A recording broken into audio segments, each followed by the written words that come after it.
1 Samuel, we begin reading chapter 1. We invite you to read along with us on Family Bible Reading Fellowship.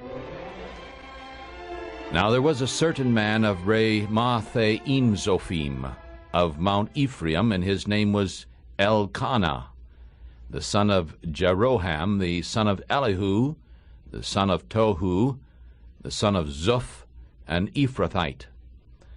And he had 2 wives. The name of one was Hannah, the name of the other was Peninnah. And Peninnah had children, but Hannah had no children.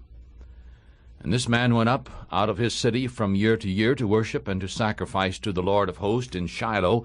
And the 2 sons of Eli, Hophni and Phinehas, the priest of the Lord, were there. And when the time came that Elkanah offered, he gave portions to Peninnah his wife, and to all his sons and his daughters, but to Hannah he gave a worthy portion, for he loved Hannah. But the Lord had shut up her womb, and her foe also provoked her grievously, in order to make her fret, because the Lord had shut up her womb. And as he did so year by year, when she went up to the house of the Lord, so she provoked her. Therefore she wept and did not eat. Then Elkanah her husband said to her, Hannah, why do you weep, and why do you not eat? And why is your heart grieved? Am I not better to you than 10 sons? And so Hannah rose up after they had eaten in Shiloh, and after they had drunk. Now Eli the priest sat upon a seat by a post of the temple of the Lord, and she was in bitterness of soul, and prayed to the Lord, and wept sorely. And she vowed a vow, and said, O Lord of hosts, if thou wilt indeed look upon the affliction of thy handmaid, and remember me, and not forget thy handmaid, but will give unto thy handmaid a man-child, then I will give him to the Lord all the days of his life, and there shall no razor come upon his head. And as she continued praying before the Lord, Eli noticed her mouth. Now Hannah spoke in her heart, only her lips moved, but her voice was not heard. Therefore Eli thought that she had become drunk. And Eli said to her, How long will you be drunken? Put away your wine from you. And Hannah answered, No, my lord, I am a woman of a sorrowful spirit. I have neither drunk wine nor strong drink, but have poured out my soul before the Lord. Do not count your handmaid for a daughter of Belial, for out of the abundance of my meditation and grief I have spoken until now. Then Eli answered and said, Go in peace, and the God of Israel grant to you your petition that you have asked of him. And she said, Let your handmaid find grace in your sight. And so the woman went her way and ate, and her face was no longer sad. And they rose up in the morning early and worshipped before the Lord, and returned and came to their house to Ramah. And Elkanah knew Hannah his wife, and the Lord remembered her. Therefore when the time had come after Hannah had conceived, she bore a son, and called his name Samuel, because I have asked him of the Lord. And the man Elkanah and all his house went up to offer to the Lord the yearly sacrifice and his vow. But Hannah did not go up, for she said to her husband, I will not go up until the child is weaned, and then I will bring him so that he may appear before the Lord, and stay there forever. And Elkanah her husband said to her, Do what seems good to you. Stay until you have weaned him. Only the Lord establish his word. And so the woman stayed and gave her son suck until she weaned him. When she had weaned him, she took him up with her with 3 bulls and 1 ephah of flour and a bottle of wine, and brought him to the house of the Lord in Shiloh. And the child was young, and they killed a bull and brought the child to Eli. And she said, O my Lord, as your soul lives, my Lord, I am the woman who stood by you, praying to the Lord. For this child I was praying, and the Lord has given me my petition, which I asked of him. Therefore I have returned him to the Lord. As long as he lives, he shall be given to the Lord. And he worshipped the Lord there. 1 Samuel chapter 2. And Hannah prayed and said, My heart rejoices in the Lord.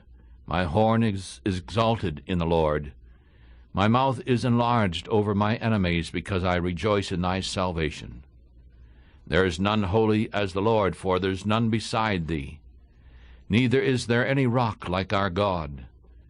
Talk no more so very proudly. Remove arrogancy out of your mouth, for the Lord is a God of knowledge, and by him actions are weighed. The bows of the mighty men are broken, and they are stumbled, and are girded with strength. They that were full have hired themselves out for bread, and they that were hungry ceased. And so the barren has borne 7, and she has many children, but has become feeble. The Lord kills, the Lord makes alive. He brings down to the grave and brings up. The Lord makes poor and makes rich. He brings low and lifts up. He raises up the poor out of the dust, and lifts up the beggar from the dunghill, to set them among princes, and to make them inherit the throne of glory. For the pillars of the earth are the Lord's, and he has set the world upon them. He will keep the feet of his saints, and the wicked shall be silent in darkness, for by strength shall no man prevail. The foes of the Lord shall be broken in pieces. Out of heaven he shall thunder upon them. The Lord shall judge the ends of the earth, and he shall give strength to the horn of his king, and exalt the horn of his anointed. And Elkanah went to Ramah, to his house, and the child served the Lord before Eli the priest. Now the sons of Eli were sons of Belial.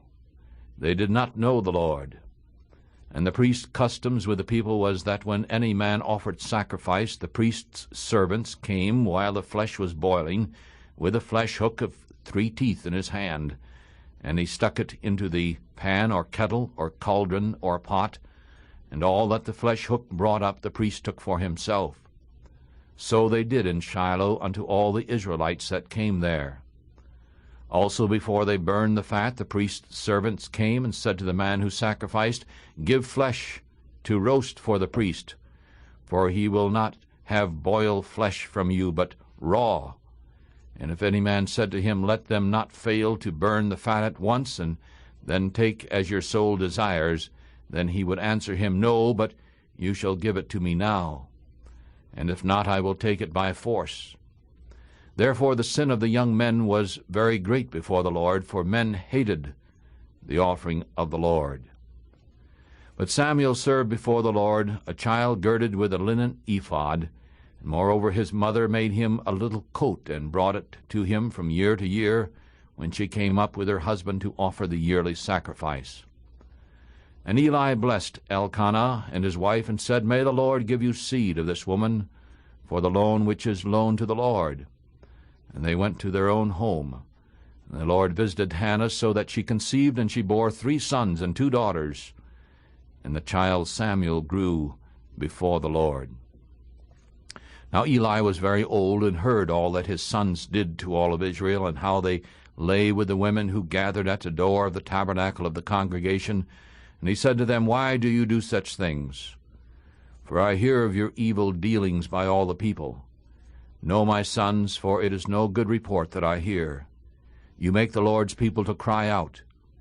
If one man sins against another, the judge shall judge him. But if a man sins against the Lord, who shall plead for him?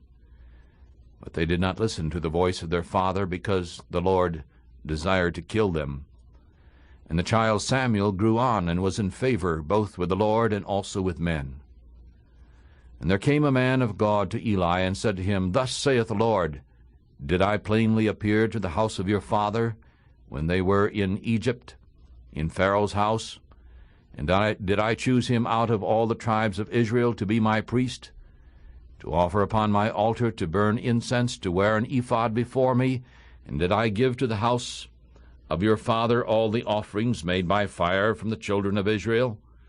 Why therefore do you kick at my sacrifices and my offerings, which I have commanded in my house? Do you honor your sons above me, to make yourselves fat with the best of all the offerings of Israel, my people?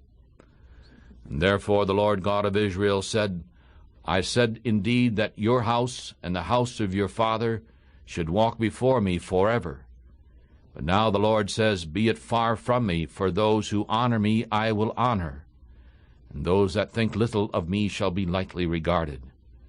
Behold, the days shall come when I will cut off your arm, and the arm of your father's house, so that there shall not be an old man in your house.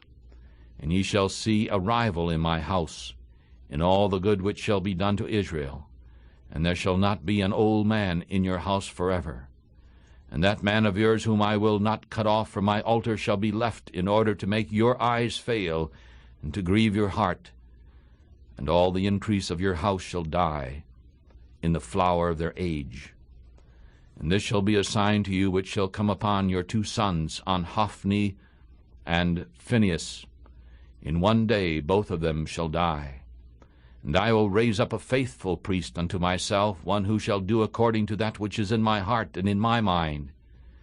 And I will build him a sure house, and he shall walk before my anointed forever. And every one who is left in your house shall come and bow down to him for a piece of silver and a piece of bread, and they shall say, I pray you, put me into one of the priest's office, so that I may eat a piece of bread. We're reading from the book of Samuel, the first book of Samuel. We begin reading now chapter 3. And the child Samuel served the Lord before Eli, and the word of the Lord was precious in those days. There was no open vision. And at that time when Eli had lain down in his place, and his eyes began to become dim, so that he could not see, and before the lamp of God went out in the temple of the Lord, where the ark of God was, and Samuel had lain down, the Lord called Samuel, and he answered, saying, Here am I. And he ran to Eli and said, Here am I, for you call me. And Eli said, I did not call, lie down again. And he went and lay down. And the Lord called still again, Samuel. And Samuel arose and went to Eli and said, Here am I, for you called me. And Eli answered again, I did not call you, my son, lie down again. Now Samuel did not know the Lord, neither was the word of the Lord revealed to him. And the Lord called Samuel again the 3rd time, and he arose and went to Eli and said, Here am I, for you called me.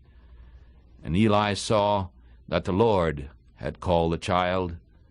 And therefore Eli said to Samuel, Go lie down, and if he calls you, you shall say, Speak, Lord, for thy servant hears. And so Samuel went to lie down in his place. And the Lord came and stood and called, as at other times, Samuel, Samuel. Then Samuel answered, Speak, Lord, for thy servant hears. And the Lord said to Samuel, Behold, I will do a thing in Israel, at which both the ears of every one who hears it shall tingle. In that day I will do against Eli all that which I have spoken as to his house. And when I begin, I will make also an end. For I have told him that I will judge his house forever for the iniquity which he knows, because his sons made themselves vile, and he did not restrain them. And therefore I have sworn to the house of Eli that the iniquity of Eli's house shall not be purged with sacrifice nor offering forever. And Samuel lay until morning, and opened the doors of the house of the Lord, and Samuel feared to show Eli the vision. Then Eli called Samuel, and said, Samuel, my son. And he answered, Here am I. And he said, What is the thing that the Lord has said to you? I pray you, do not hide it from me. God do so to you, and more also, if you hide anything from me of all the things that he said to you. And Samuel told him all the things, and hid nothing from him. And he said, It is the Lord. Let him do what seems good to him. And Samuel grew, and the Lord was with him, and let none of his words fall to the ground. And all of Israel from Dan even to Beersheba knew that Samuel was established to be a prophet of the Lord. And the Lord appeared again in Shiloh, for the Lord revealed himself to Samuel in Shiloh by the word of the Lord. 1 Samuel chapter 4. And the word of Samuel came to all of Israel. Now Israel went out against the Philistines to battle, and pitched beside Ebenezer. And the Philistines pitched in Aphek. And the Philistines put themselves in order against Israel. And when they joined battle, Israel was beaten before the Philistines, and they killed about 4,000 men of the army in the field. And when the people had come to the camp, the elders of Israel said, Why has the Lord beaten us today before the Philistines? Let us bring the ark of the covenant of the Lord out of Shiloh to us, so that when it comes among us, it must save us out of the hand of our enemies. And so the people sent to Shiloh in order to bring the ark of the covenant of the Lord of hosts from there, the ark which dwells between the cherubims. And the two sons of Eli, Hophni and Phinehas, were there with the ark of the covenant of God. And when the ark of the covenant of the Lord came into the camp, all of Israel shouted with a great shout, so that the earth rang again. And when the Philistines heard the noise of the shout, they said, What does this noise, the noise of this great shout in the camp of the Hebrews, mean? And they understood that the ark of the Lord had come into the camp. And the Philistines were afraid, for they said, God has come into their camp. And they said, Woe unto us, for there has not been such a thing until now. Woe unto us! Who shall deliver us out of the hands of these mighty gods? These are the gods that struck the Egyptians with all the plagues in the wilderness. Be strong and fight like men, O Philistines, so that you may not be servants to the Hebrews as they have been to you. Be men and fight. And the Philistines fought, and Israel was beaten, and each one of them fled into his tent. And there was a very great slaughter, for there fell 30,000 footmen of Israel. And the ark of God was taken, and Hophni and Phinehas, the two sons of Eli, were slain. And a man of Benjamin ran out of the army, and he came to Shiloh the same day with his clothes torn and with earth upon his head. And when he came, lo, Eli sat upon a seat by the wayside watching. For his heart trembled for the ark of God. And when the man came into the city and told it, all the city cried out. And when Eli heard the noise of the crying, he said, What does the noise of this tumult mean? And the man hurried in and told Eli. Now Eli was 98 years old, and his eyes were dim so that he could not see. And the man said to Eli, I am he who came out of the army, and I fled today out of the army. And he said, What is done there, my son? And the messenger answered and said, Israel has fled before the Philistines, and there's been a great slaughter amongst the people also. And also your two sons, Hophni and Phinehas, are dead, and the ark of the Lord is taken. And when he spoke of the ark of God, he fell backward off his seat by the side of the gate, and his neck broke, and he died, for he was an old man and heavy, and he had judged Israel 40 years. And his daughter-in-law, Phinehas' wife, was with child ready to be delivered, and when she heard the tidings that the ark of God was taken, and that her father-in-law and her husband were dead, she bowed herself and travailed, for her pains came upon her. And about the time of her death, the women that stood by her said to her, Do not fear, for you have borne a son. But she did not answer, neither did she pay attention to it. And she named the son Ichabod, saying, The glory has departed from Israel, because the ark of God has been taken, and because of her father-in-law and her husband. And she said, The glory is departed from Israel, for the ark of God is taken. 1 Samuel chapter 5, this is Family Bible Reading Fellowship. And the Philistines took the ark of God and brought it from Ebenezer to Ashdod. And when the Philistines took the ark of God, they brought it into the house of Dagon, and set it beside Dagon. And when those of Ashdod arose early in the morning the next day, behold, Dagon had fallen upon its face to the earth before the ark of the Lord. And they took Dagon and set him in his place again. And when they arose early on the next morning, behold, Dagon again had fallen upon his face to the earth before the ark of the Lord. And the head of Dagon and both of the palms of his hands were cut off upon the threshold. Only the stump of Dagon was left to him. Therefore neither the priest of Dagon nor any that came into Dagon's house tread on the threshold of Dagon in Ashdod unto this day. But the hand of the Lord was heavy upon the people of Ashdod, and he destroyed them and struck them with hemorrhoids, Ashdod and the borders of it. And when the men of Ashdod saw that it was so, they said, The ark of the God of Israel shall not stay with us, for his hand is sore upon us and upon Dagon our God. Therefore they sent and gathered all the lords of the Philistines to them, and said, What shall we do with the ark of the God of Israel? And they answered, Let the ark of the God of Israel be carried around to Gath. And so they carried the ark of God around, and it was so that after they had carried it around, the hand of the Lord was against the city with very great destruction.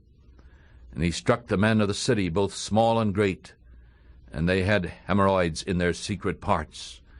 Therefore they sent the ark of God to Ekron, and as the ark of God came to Ekron, the Ekronites cried out, saying, They've brought around the ark of God of Israel to us in order to kill us and our people. And so they sent and gathered together all the lords of the Philistines, and said, Send away the ark of the God of Israel, and let it go again to its own place, so that it does not kill us and our people. For there was a deadly destruction throughout all the city. And the hand of God was very heavy there, and the men that did not die were stricken with hemorrhoids, and the cry of the city went up to the heavens. You're listening to Family Bible Reading Fellowship as we begin reading 1 Samuel chapter 6. 1 Samuel 6. And the ark of the Lord was in the country of the Philistines 7 months. And the Philistines called for the priests and the diviners, saying, What shall we do to the ark of the Lord? Tell us wherewith we shall send it to his place. And they said, If ye send away the ark of the God of Israel, send it not empty, but in any wise return him a trespass offering. Then ye shall be healed, and it shall be known to you why his hand is not removed from you. Then said they, What shall be the trespass offering which we shall return to him? They answered, 5 golden emerods, and 5 golden mice, according to the number of the lords of the Philistines. For one plague was on you all, and on your lords. Wherefore ye shall make images of your emerods, and images of your mice, that mar the land. And ye shall give glory unto the God of Israel. Peradventure he will lighten his hand from off you, and from off your gods, and from off your land. Wherefore then do you harden your hearts, as the Egyptians and Pharaoh hardened their hearts? When he had wrought wonderfully among them, did they not let the people go, and they departed? Now therefore make a new cart, and take 2 milch kine, on which there hath come no yoke, and tie the kine to the cart, and bring their calves home from them. And take the ark of the Lord, and lay it upon the cart, and put the jewels of gold, which ye return him for a trespass offering, in a coffer by the side thereof, and send it away, that it may go. And see if it goeth up by the way of his own coast to Bethshemesh. Then he hath done us this great evil.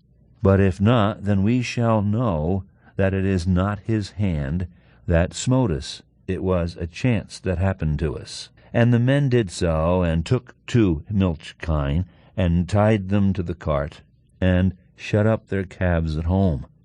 And they laid the ark of the Lord upon the cart, and the coffer with the mice of gold and the images of their emerods.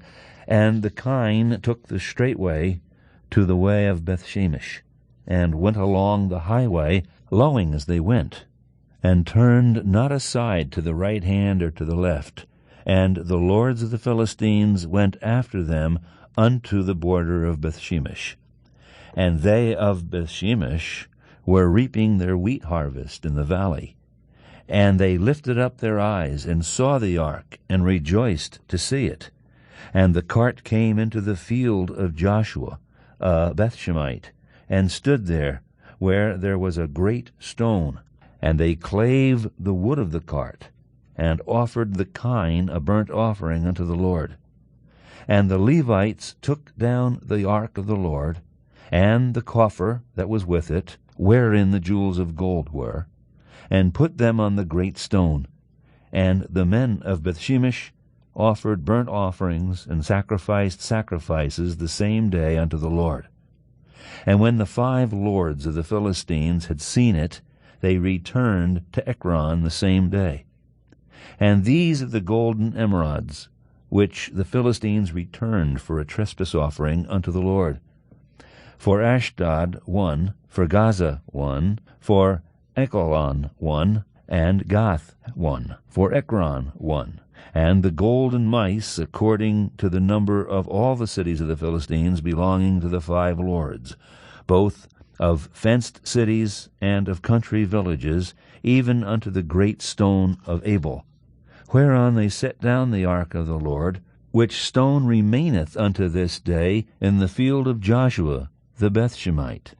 And he smote the men of Bethshemesh, because they had looked into the ark of the Lord. Even he smote of the people 50,000 and 60 men. And the people lamented, because the Lord had smitten many of the people with a great slaughter. And the men of Bethshemesh said, Who is able to stand before this holy Lord God? And to whom shall he go up from us? And they sent messengers to the inhabitants of Kirjath-jearim, saying, The Philistines have brought again the ark of the Lord. Come ye down, and fetch it up to you. 1 Samuel chapter 7.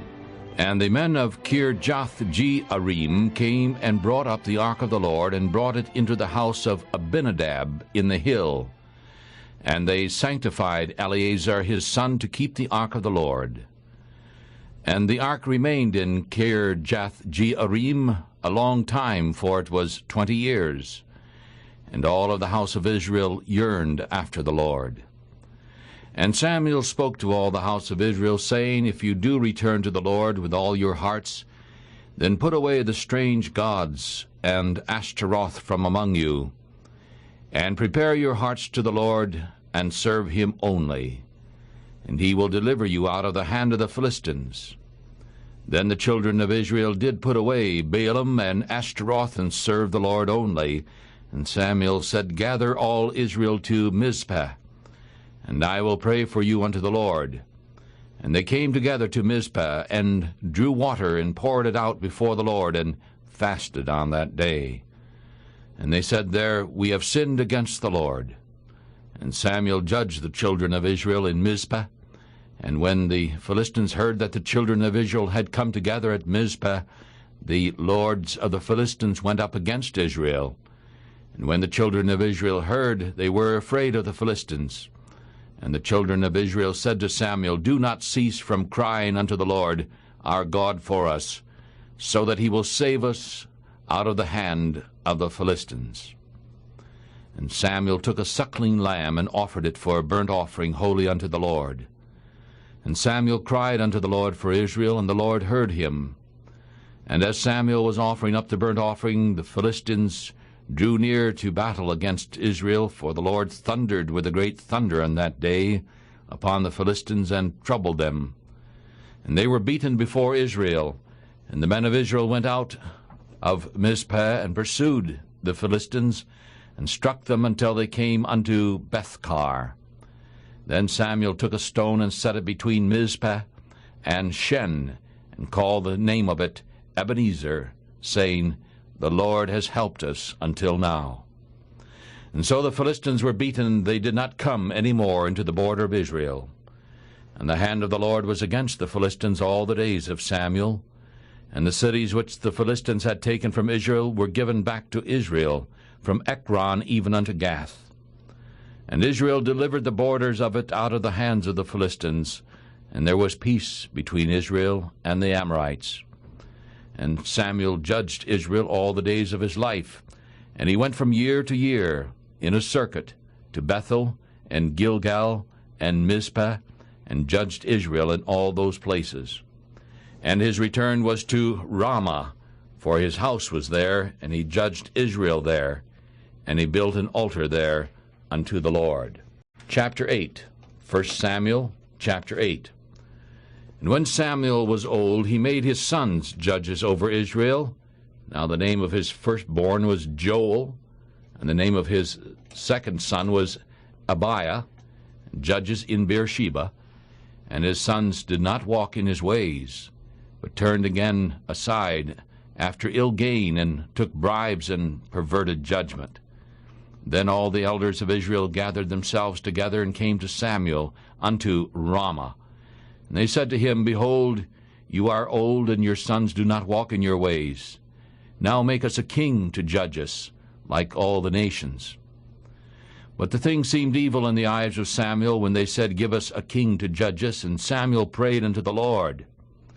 And the Lord said unto Samuel, "Listen to the voice of the people in all that they say to you, for they have not rejected you, but they have rejected me, that I should not reign over them, according to all the works which they have done since the day which I brought them up out of Egypt even until this day, works with which they have forsaken me, and served other gods, so they do also to you. Now therefore listen to their voice. However, still protest solemnly to them, and show them the kind of king who reigns over them."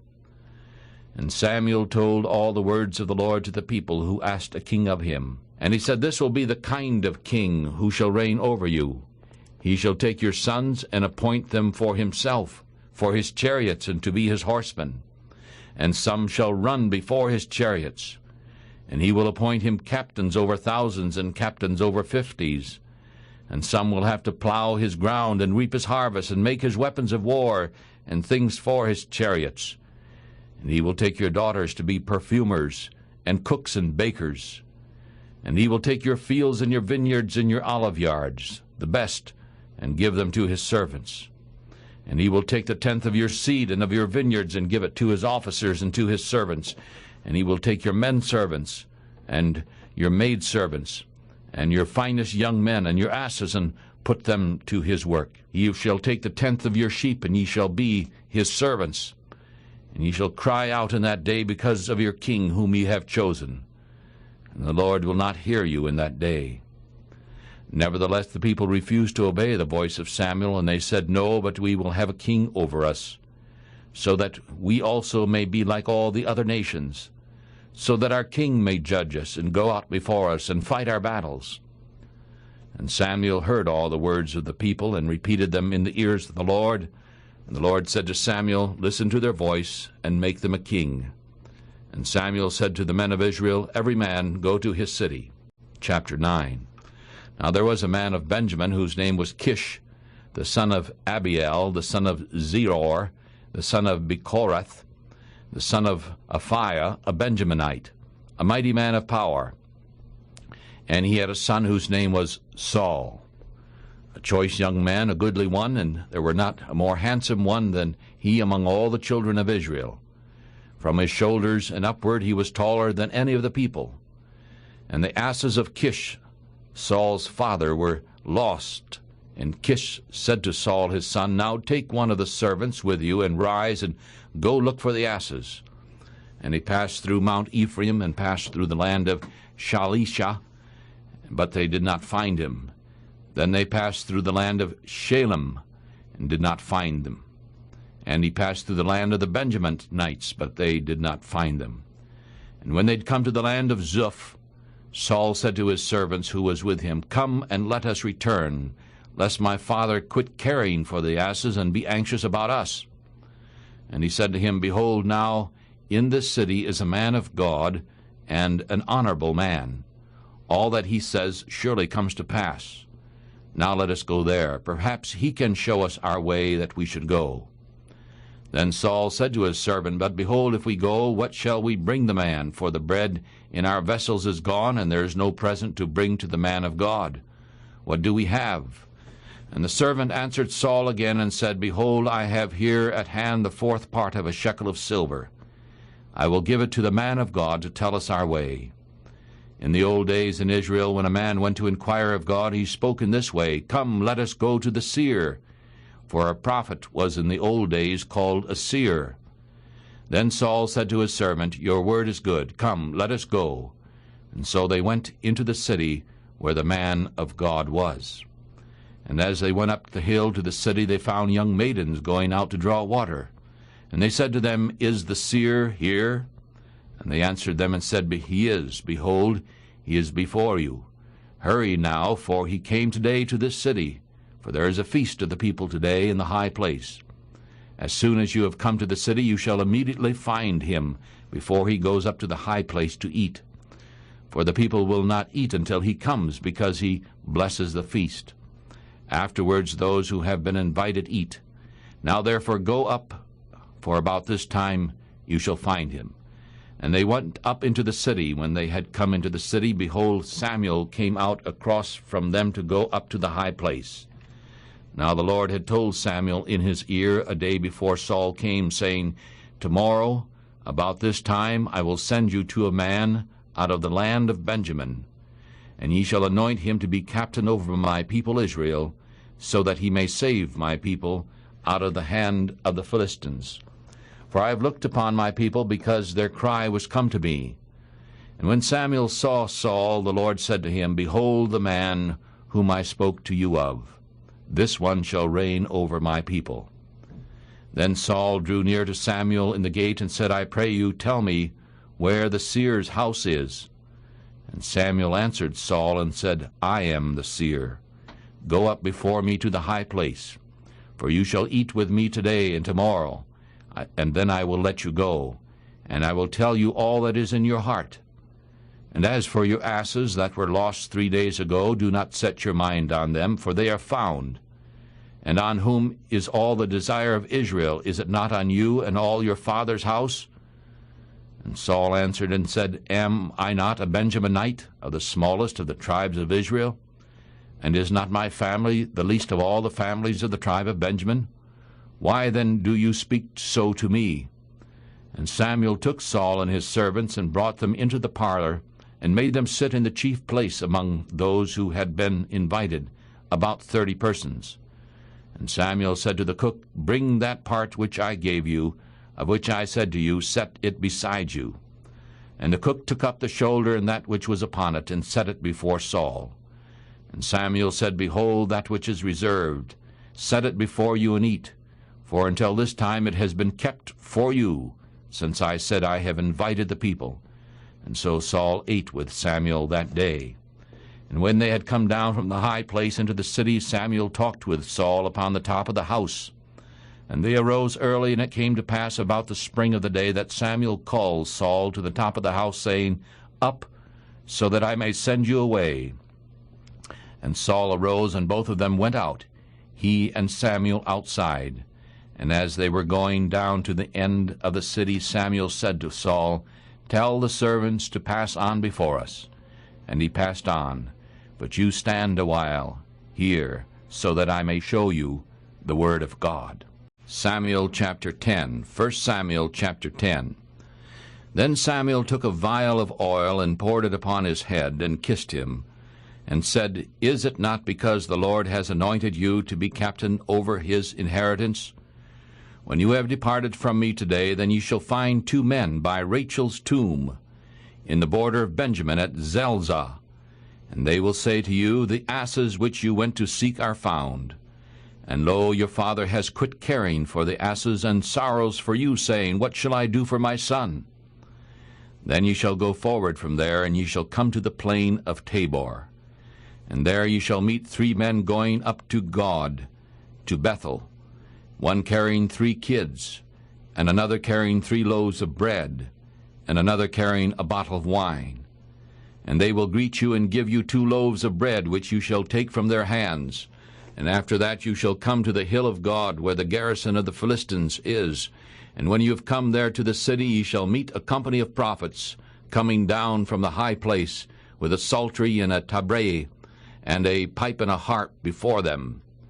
And they shall prophesy, and the Spirit of the Lord will come upon you, and you shall prophesy with them, and shall be turned into another man. And when these signs have come unto you, you will do as you shall find occasion, for God is with you. And ye shall go down before me to Gilgal, and behold, I will come down to you to offer burnt offerings, and to sacrifice sacrifices of peace offerings. And ye shall stay 7 days until I come to you, and show you what you shall do. And it was so that when he had turned his back to go from Samuel, God gave him another heart. And all those signs came to pass that day. And when they came there to the hill, behold, a company of the prophets met him. And the Spirit of God came upon him, and he prophesied among them. And when all who knew him before saw that, behold, he prophesied amongst the prophets, then the people said to one another, What is this that has happened to the son of Kish? Is Saul also among the prophets? And one of the same place answered and said, But who is their father? Therefore it became a proverb, Is Saul also among the prophets? And when he had made an end of prophesying, he came to the high place. And Saul's uncle said to him and to his servant, Where did you go?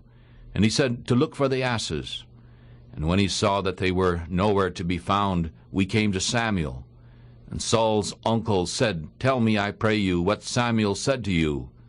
And Saul said to his uncle, He told us plainly that the asses were found, but he did not tell him of the matter of the kingdom of which Saul spoke.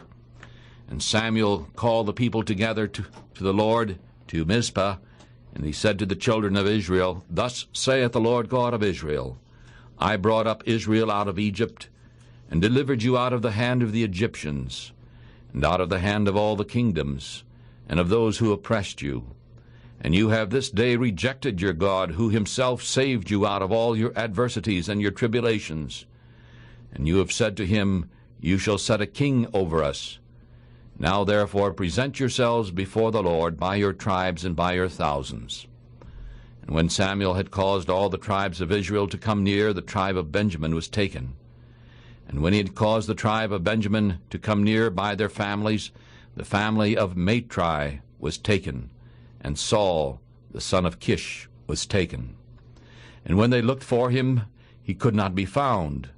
Therefore they inquired of the Lord further if the man would still come to them in that place. And the Lord answered, Behold, he has hidden himself among the stuff. And they ran and brought him from there. And when he stood among the people, he was higher than any of the people from his shoulders upward. And Samuel said to all the people, Do you see him whom the Lord has chosen, that there is none like him among all the people? And the people shouted and said, Let the king live. Then Samuel told the people what kind of kingdom it was to be, and wrote it in a book, and laid it up before the house of the Lord. And Samuel sent all the people away, every man to his house. And Saul also went to Gibeah, and the band of men went with him, whose hearts God had touched. And the children of Belial said, How shall this man save us? And they despised him, and brought him no presents. But he held his peace. Chapter 11, 1 Samuel chapter 11. Then Nahash the Ammonite came up and camped against Jabesh Gilead, and all the men of Jabesh said to Nahash, Make a covenant with us, and we will serve you. And Nahash the Ammonite answered them, By this I will make a covenant with you, that I may put out all your right eyes, and lay it for a reproach upon all Israel. And the elders of Jabesh said to him, Bear with us 7 days, so that we may send messengers to all the coast of Israel. And then if there is no man to save us, we will come out to you. Then the messengers came to Gibeah of Saul, and told the tidings in the ears of the people. And all the people lifted up their voices and wept, and behold, Saul came after the herd out of the field. And Saul said, What is wrong with the people that they weep? And they told him the tidings of the men of Jabesh. And the Spirit of God came upon Saul when he had heard these tidings, and his anger was kindled greatly. And he took a yoke of oxen, and cut them in pieces, and sent them throughout all the coasts of Israel by the hands of messengers, saying, Whoever does not come forth after Saul and after Samuel, so shall it be done to his oxen. And the fear of the Lord fell upon the people, and they came out with one consent. And when he numbered them in Bezek, the children of Israel were 300,000, and the men of Judah 30,000. And they said to the messengers that came, So shall you say to the men of Jabesh Gilead, Tomorrow by the time that the sun is hot, you shall have help. And the messengers came and showed it to the men of Jabesh, and they were glad. Therefore the men of Jabesh said, Tomorrow we will come out to you, and you shall do with us all that seems good to you. And it was so on the next day that Saul put the people in 3 companies. And they came into the middle of the army in the morning watch, and they killed the Amorites until the heat of the day. And the ones who remained were scattered, so that 2 of them were not left together. And the people said to Samuel, Who is he that said, Shall Saul reign over us? Bring the men so that we may put them to death. And Saul said, There shall not a man be put to death this day, for today the Lord has worked salvation in Israel. Then Samuel said to the people, Come, and let us go to Gilgal, and renew the kingdom there. And all the people went to Gilgal, and there they made Saul king before the Lord in Gilgal, and there they sacrificed sacrifices of peace offerings before the Lord. And there Saul and all the men of Israel rejoiced greatly. First book of Samuel. We continue reading now, chapter 12. And Samuel said to all of Israel, Behold, I have listened to your voice in all that you said to me, and have made a king over you. And now, behold, the king walks before you. And I am old and gray-headed, and behold, my sons are with you, and I have walked before you from my childhood unto this day. Behold, here I am. Witness against me before the Lord and before his anointed. Whose ox I have taken, or whose ass have I taken, or whom have I defrauded? Whom have I oppressed? Or from whose hand have I received a bribe to blind my eyes with it? And I will restore it to you. And they said, You have not defrauded us, nor oppressed us, neither have you taken anything from any man's hand. And he said to them, The Lord is witness against you, and his anointed is witness this day, that you have not found anything in my hand. And they answered, He is witness. And Samuel said to the people, It is the Lord who made Moses and Aaron, and who brought your fathers up out of the land of Egypt. Now therefore stand still, so that I may reason with you before the Lord of all the righteous acts of the Lord, which he did to you and to your fathers. When Jacob had come into Egypt, and your fathers cried unto the Lord, then the Lord sent Moses and Aaron, who brought forth your fathers out of Egypt, and made them live in this place. And when they forgot the Lord their God, he sold them into the hands of Sisera, captain of the army of Hazor, and into the hands of the Philistines, and into the hands of the king of Moab, and they fought against them. And they cried unto the Lord, and said, We have sinned, because we have forsaken the Lord, and have served Baalim and Ashtaroth. Now deliver us out of the hands of our enemies, and we will serve thee. And the Lord sent Jerubbaal and Bedan and Jephthah and Samuel, and delivered you out of the hands of your enemies on every side, and you lived safely. And when you saw that Nahash, the king of the children of Ammon, came against you, you said unto me, No, but a king shall reign over us, when the Lord your God was your king. Now therefore, behold the king whom you have chosen, whom you have desired, and behold, the Lord has set a king over you. If you will fear the Lord, and serve him, and obey his voice, and not rebel against the commandment of the Lord, then both you and also the king who reigns over you shall continue following the Lord your God. But if you will not obey the voice of the Lord, but rebel against the commandment of the Lord, then the hand of the Lord shall be against you, as it was against your fathers. Now therefore stand and see this great thing which the Lord shall do before your eyes. Is it not wheat harvest today? I will call unto the Lord, and he shall send thunder and rain, so that you may perceive and see that your wickedness is great, your wickedness which you have done in the sight of the Lord, in asking a king for you. And so Samuel called unto the Lord, and the Lord sent thunder and rain that day. And all the people greatly feared the Lord and Samuel. And all the people said unto Samuel, Pray for your servants unto the Lord your God, so that we will not die. For we have added this evil to all of our sins, to ask a king for us. And Samuel said to the people, Do not fear. You have done all this wickedness, yet do not turn aside from following the Lord, but serve the Lord with all your heart. And do not turn aside after vanities which cannot profit nor deliver, for they are vain. For the Lord will not forsake his people, for his great name's sake, because it has pleased the Lord to make you his people.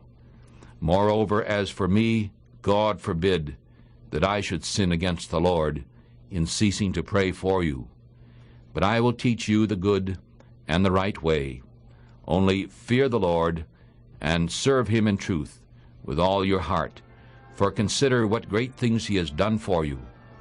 But if you shall do wickedly, you shall be consumed, both you and your king. 1 Samuel chapter 13. And Saul reigned 1 year, and when he had reigned 2 years over Israel, Saul chose 3,000 men of Israel for himself. 2,000 of these were with Saul in Michmash and in Mount Bethel, and 1,000 were with Jonathan in Gibeah of Benjamin. And of the rest of the people he sent each man to his tent. And Jonathan struck the company of the Philistines that were at Geba, and the Philistines heard of it. And Saul blew the trumpet throughout all the land, saying, Let the Hebrews hear. And all of Israel heard that Saul had struck a garrison of the Philistines, and that Israel also did stink in the nostrils of the Philistines. And the people were called together to Gilgal after Saul.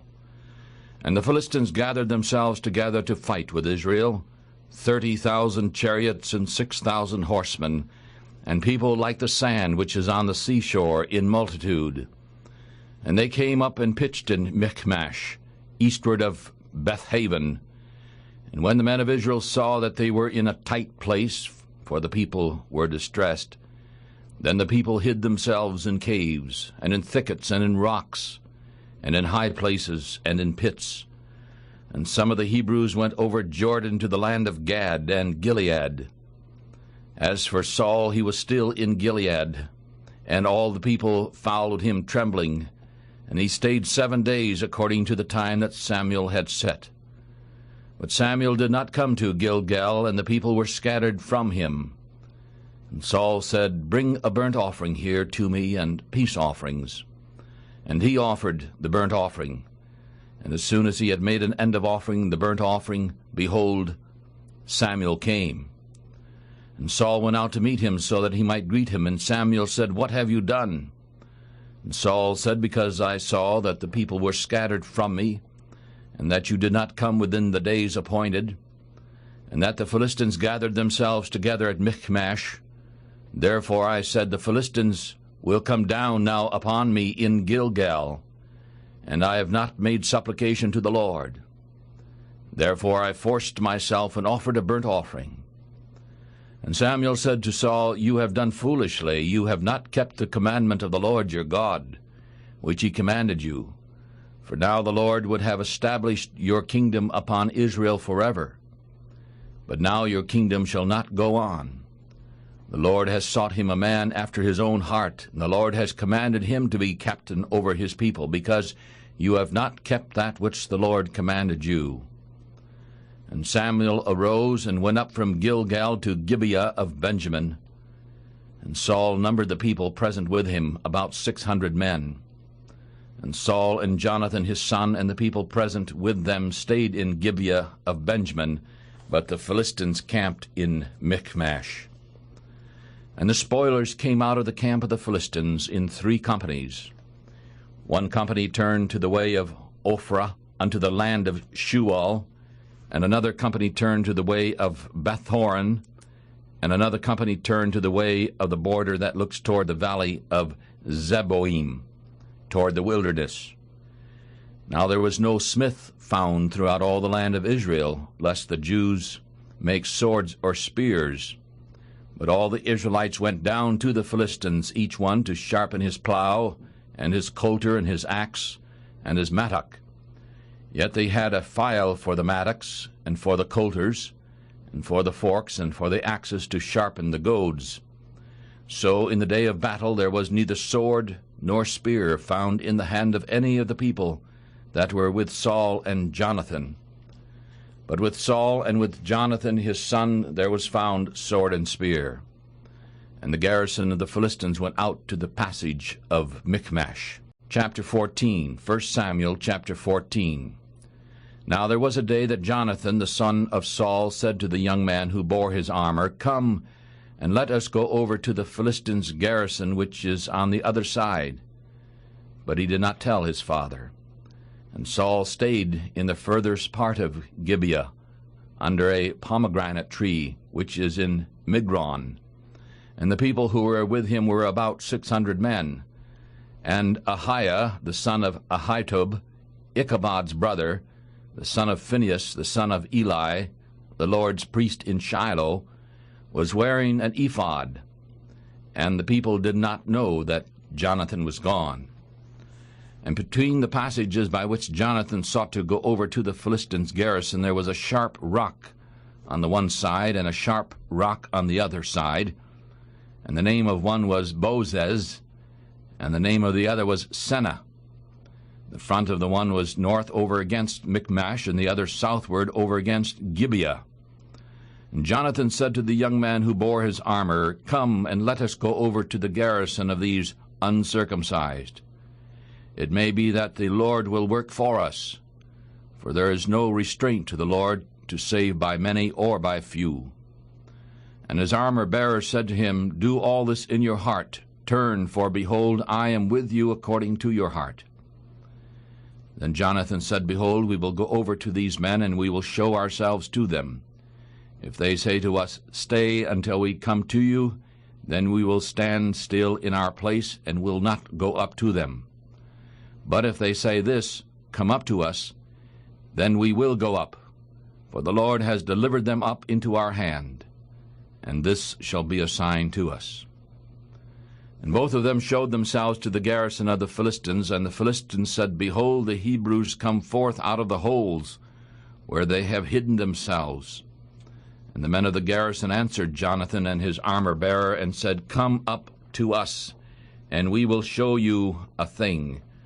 And Jonathan said to his armor-bearer, "Come up after me, for the Lord has delivered them into the hand of Israel." And Jonathan climbed up upon his hands and feet, and his armor-bearer after him. And they fell before Jonathan, and the armor-bearer killed after him. And that first slaughter which Jonathan and his armor-bearer made was about 20 men, within as it were a half-acre of land, which a yoke of oxen might plow. And there was trembling in the army, in the field, and among all the people. The garrison and the spoilers also trembled. And the earth quaked, so it was a very great trembling. And the watchmen of Saul in Gibeah of Benjamin looked, and behold, the multitude melted away, and they went on beating down one another. Then said Saul to the people who were with him, "Number now, and see who is gone from us." And when they had counted, behold, Jonathan and his armor-bearer were not there. And Saul said to Ahiah, "Bring the ark of God here." For the ark of God was at that time with the children of Israel. And while Saul talked to the priest, the noise that was in the army of the Philistines went on and grew greater. And Saul said to the priest, "Withdraw your hand." And Saul and all the people that were with him gathered themselves together, and they came to battle. And behold, every man's sword was against his fellow. And there was a great destruction. Moreover, the Hebrews that were with the Philistines before that time, who went up with them into the camp all around, even they also turned to be with the Israelites who were with Saul and Jonathan. Likewise all the men of Israel who had hidden themselves in Mount Ephraim, when they heard that the Philistines fled, even they also followed hard after them in the battle. And so the Lord saved Israel that day, and the battle passed over to Bethaven. And the men of Israel were distressed that day, for Saul had commanded the people, saying, "Cursed is the man that eats any food until evening, so that I may be avenged on my enemies." So none of the people tasted any food. And all the men of the land came to a woods, and there was honey on the ground. And when the people had come into the woods, behold, the honey dropped. But no man put his hand to his mouth, for the people feared the oath. But Jonathan did not hear when his father commanded the people with the oath. Therefore he put forth the end of the rod that was in his hand, and dipped it in a honeycomb, and put his hand to his mouth, and his eyes were lightened. Then one from the people answered and said, "Your father strictly charged the people with an oath, saying, 'Cursed is the man who eats any food this day.' And the people were weary. Then Jonathan said, "My father has troubled the land. I pray you, see how my eyes have been lightened, because I tasted a little of this honey.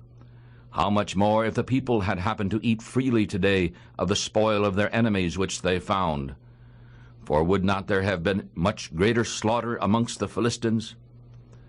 And they struck the Philistines that day from Michmash to Ajalion. and the people were very faint. And the people flew from the spoil, and took sheep and oxen and calves, and killed them on the ground, and the people ate them with the blood. Then they told Saul, saying, Behold, the people sin against the Lord, in that they eat meat with blood. And he said, You have transgressed. Roll a great stone to me this day. And Saul said, Disperse yourselves among the people, and say to them, Let each man bring his ox here, and each man his sheep, and kill them here, and eat. And do not sin against the Lord in eating with the blood. And each man of all the people brought his ox in his hand that night, and killed them there. And Saul built an altar unto the Lord. The same was the first altar that he built unto the Lord. And Saul said, Let us go down after the Philistines by night, and spoil them until the morning light. And let us not leave a man of them. And they said, Do whatever seems good to you. Then the priest said, Let us draw near here unto God. And Saul asked counsel of God, Shall I go down after the Philistines? Wilt thou deliver them into the hand of Israel? But the Lord answered him that day, and Saul said, Draw near here all the chief of the people, and know and see what this sin has been this day. For as the Lord lives, he who saves Israel, though it is in Jonathan my son, he shall surely die. But there was not a man among all the people who answered him. Then he said to all of Israel, You be on one side, and Jonathan my son and I will be on the other side. And the people said to Saul, Do what seems good to you. Therefore Saul said to the Lord God of Israel, Give a perfect lot. And Saul and Jonathan were taken, but the people escaped. And Saul said, Cast lots between me and Jonathan my son. And then Jonathan was taken. Then Saul said to Jonathan, Tell me what you have done. And Jonathan told him and said, I did but taste a little honey with the end of the rod that was in my hand, and lo, I must die. And Saul answered, God do so, and more also, for you shall surely die, Jonathan. And the people said to Saul, Shall Jonathan die, who has worked out this great salvation in Israel? God forbid. As the Lord lives, there shall not one hair of his head fall to the ground, for he has worked with God this day. And so the people rescued Jonathan, so that he did not die. Then Saul went up from following the Philistines, and the Philistines went to their own place. And so Saul took the kingdom over Israel, and fought against all his enemies on every side, against Moab, and against the children of Ammon, and against Edom, and against the kings of Zobah, and against the Philistines. And wherever he turned himself, he troubled them. And he gathered an army, and struck the Amalekites, and delivered Israel out of the hands of those who spoiled them. Now the sons of Saul were Jonathan, and Ishui, and Melchishua, and the names of his two daughters. The name of the firstborn was Merab, and the name of the younger was Michal. And the name of Saul's wife was Ahinoam, and the daughter of Ahimaaz. And the name of the captain of his army was Abner, the son of Ner, Saul's uncle. And Kish was the father of Saul, and Ner, the father of Abner, was the son of Abiel. And there was heavy war against the Philistines all the days of Saul. And when Saul saw any strong man or any brave man, he took him to himself. 1 Samuel chapter 15. And Samuel also said to Saul, The Lord sent me to anoint you to be king over his people, over Israel. Now therefore listen to the voice of the words of the Lord. Thus saith the Lord of hosts, I remember that which Amalek did to Israel, how he laid wait for him in the way when he came up from Egypt. Now go and strike Amalek, and completely destroy all that they have, and do not spare them. But kill both man and woman, infant and suckling, ox and sheep, and camel and ass. And Saul gathered the people together, and numbered them in Telaim, 200,000 footmen, and 10,000 men of Judah. And Saul came to a city of Amalek, and laid wait in the valley. And Saul said to the Kenites, Go, depart, get down from among the Amalekites, lest I destroy you with them. For they showed kindness to all the children of Israel when they came up out of Egypt. And so the Kenites departed from amongst the Amalekites, and Saul struck the Amalekites from Havilah until you come to Shur, which is over across from Egypt. And he took Agag, the king of the Amalekites, alive, and he completely destroyed all the people with the edge of the sword. But Saul and the people spared Agag, and the best of the sheep, and of the oxen, and of the fatlings and the lambs, and all that was good, and would not completely destroy them, but everything that was vile and refuse they completely destroyed. Then the word of the Lord came to Samuel, saying, It repents me that I have set up Saul to be king, for he has turned back from following me, and has not done my commandments. And it grieved Samuel, and he cried out unto the Lord all night. And when Samuel rose up early in the morning to meet Saul, it was told to Samuel, saying, Saul came to Carmel, and behold, he set up a place for himself, and has gone around and passed on, and gone down to Gilgal. And Samuel came to Saul, and Saul said to him, You are blessed of the Lord. I have done the commandment of the Lord. And Samuel said, What then does this bleating of the sheep in my ears mean? And what is the lowing of the oxen which I hear? And Saul said, They have brought them from the Amalekites, for the people spared the best of the sheep and of the oxen to sacrifice unto the Lord your God, and the rest we have completely destroyed.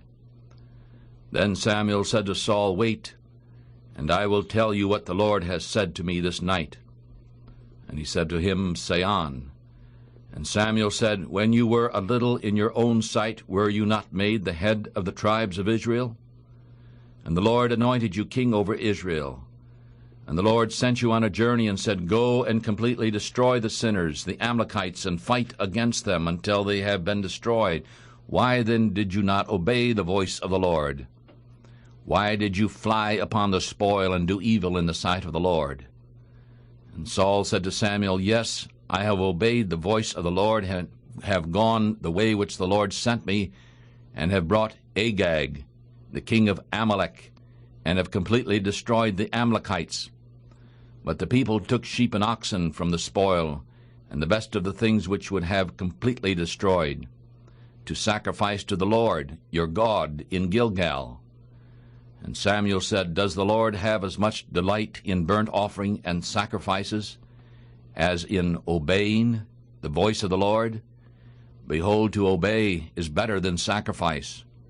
To listen is better than the fat of rams. For rebellion is like the sin of witchcraft, and stubbornness is like iniquity and idol worship. Behold, you have rejected the Lord. He has also rejected you from being king. And Saul said to Samuel, I have sinned, for I have disobeyed the commandment of the Lord and your words, because I feared the people and obeyed their voice. Now therefore I pray you, pardon my sin, and turn again with me, so that I may worship the Lord. And Samuel said to Saul, I will not return with you, for you have rejected the word of the Lord, and the Lord has rejected you from being king over Israel. And as Samuel turned around to go away, he laid hold upon the skirt of his mantle, and tore it. And Samuel said to him, The Lord has torn the kingdom of Israel from you this day, and has given it to a neighbor of yours who is better than you. And also the strength of Israel will not lie nor repent, for he is not a man that he should repent. And then he said, I have sinned. Yet honor me now, I pray you, before the elders of my people, and before Israel, and turn again with me, so that I may worship the Lord your God. And so Samuel turned again after Saul, and Saul worshipped the Lord. Then Samuel said, Bring here to me Agag, the king of the Amalekites. And Agag came to him daintily, and Agag said, Surely the bitterness of death is past. And Samuel said, As your sword has made women childless, so your mother shall be childless among women. And Samuel cut Agag in pieces before the Lord in Gilgal.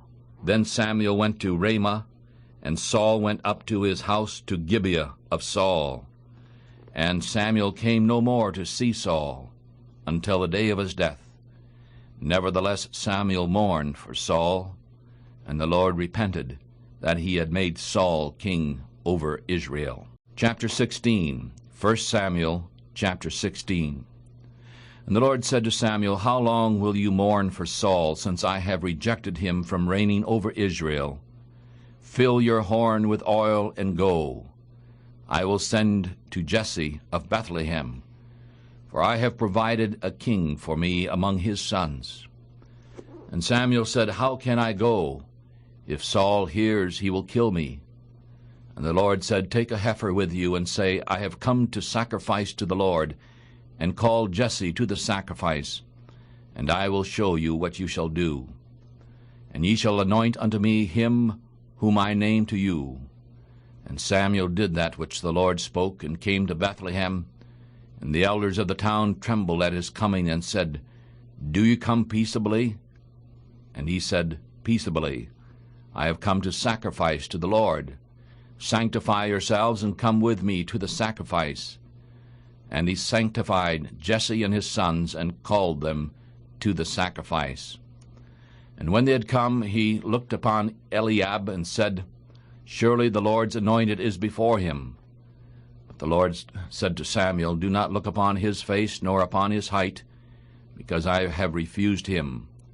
For the Lord does not see as man sees. For man looks upon the outward appearance, but the Lord looks upon the heart. Then Jesse called Abinadab, and made him pass before Samuel. And he said, Neither has the Lord chosen this one. Then Jesse made Shammah to pass by.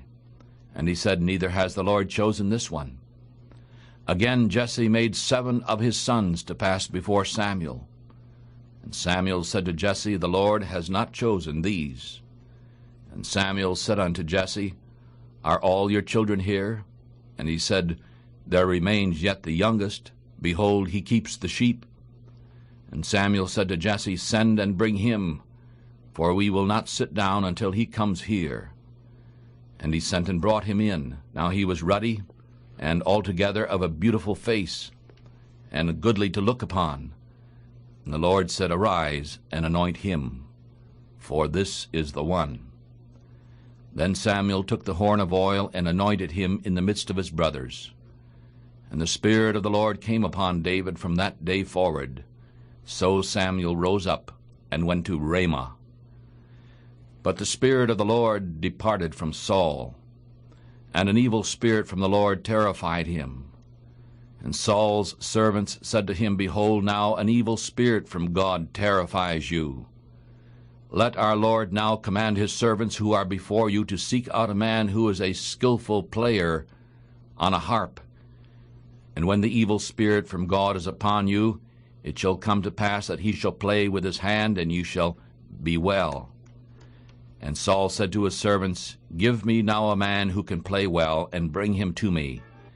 Then one of the servants answered and said, Behold, I have seen a son of Jesse, the Bethlehemite, who is skillful in playing, and a mighty brave man, and a man of war, and prudent in speech. And he is a person of good form, and the Lord is with him. Therefore Saul sent messengers to Jesse, and said, Send me your son David, who is with the sheep. And Jesse took an ass, and loaded with bread and a bottle of wine, and a kid, and sent them by David his son to Saul. And David came to Saul, and stood before him. And he loved him greatly, and he became his armor-bearer. And Saul sent to Jesse, saying, I pray you, let David stand before me, for he has found favor in my sight. And it came to pass, when the evil spirit from God was upon Saul, that David took a harp, and played with his hand. And so Saul was refreshed, and was well, and the evil spirit departed from him. Chapter 17. 1 Samuel chapter 17. Now the Philistines gathered their army together, and had gathered together at Shochoh, which belongs to Judah, and pitched between Shochoh and Azekah in Ephes-dammim. And Saul and the men of Israel had gathered together, and pitched by the valley of Elah, and set the battle in order against the Philistines. And the Philistines stood on a mountain on the one side, and Israel stood on a mountain on the other side. And there was a valley between them. And there went out a champion out of the camp of the Philistines, named Goliath, from Gath, whose height was 6 cubits and a span. And he had a helmet of brass upon his head, and he was armed with a coat of mail. And the weight of the coat was 5,000 shekels of brass. And he had greaves of brass upon his legs, and a buckler of brass between his shoulders. And the staff of his spear was like a weaver's beam, and his spear's head weighed 600 shekels of iron. And one went in front of him carrying a shield. And he stood and cried to the armies of Israel, and said to them, Why have you come out to set your battle in order? Am I not a Philistine, and are you not servants to Saul? Choose a man for you, and let him come down to me. If he is able to fight with me and kill me, then we will be your servants. But if I prevail against him and kill him, then ye shall be our servants and serve us. And the Philistines said, I defy the armies of Israel this day. Give me a man so that he may fight together. And when Saul and all of Israel heard these words of the Philistines, they were dismayed and greatly afraid. Now David was the son of the Ephrathite of Bethlehem, Judah, whose name was Jesse. And Jesse had 8 sons. And the man was an old man in the days of Saul, and the 3 oldest sons of Jesse went and followed Saul to the battle. And the names of his 3 sons that went to the battle were Eliab, the firstborn, and next to him Abinadab, and the third was Shammah. And David was the youngest. And the 3 oldest followed Saul. And David went and returned from Saul to feed his father's sheep at Bethlehem. And the Philistines drew near morning and evening, and they presented themselves 40 days. And Jesse said to David his son, Now take for your brothers an ephah of this parched grain, and these 10 loaves, and run to the camp to your brothers, and carry these 10 cheeses of milk to the captain of their 1,000, and see how your brothers are faring, and take their pledge. Now Saul and they and all the men of Israel were in the valley of Elah fighting with the Philistines. And David rose up early in the morning and left the sheep with a keeper, and took and went as Jesse had commanded him. And he came to the trench as the army was going forth to fight, and shouted for the battle. For Israel and the Philistines had put the battle in order, army against army.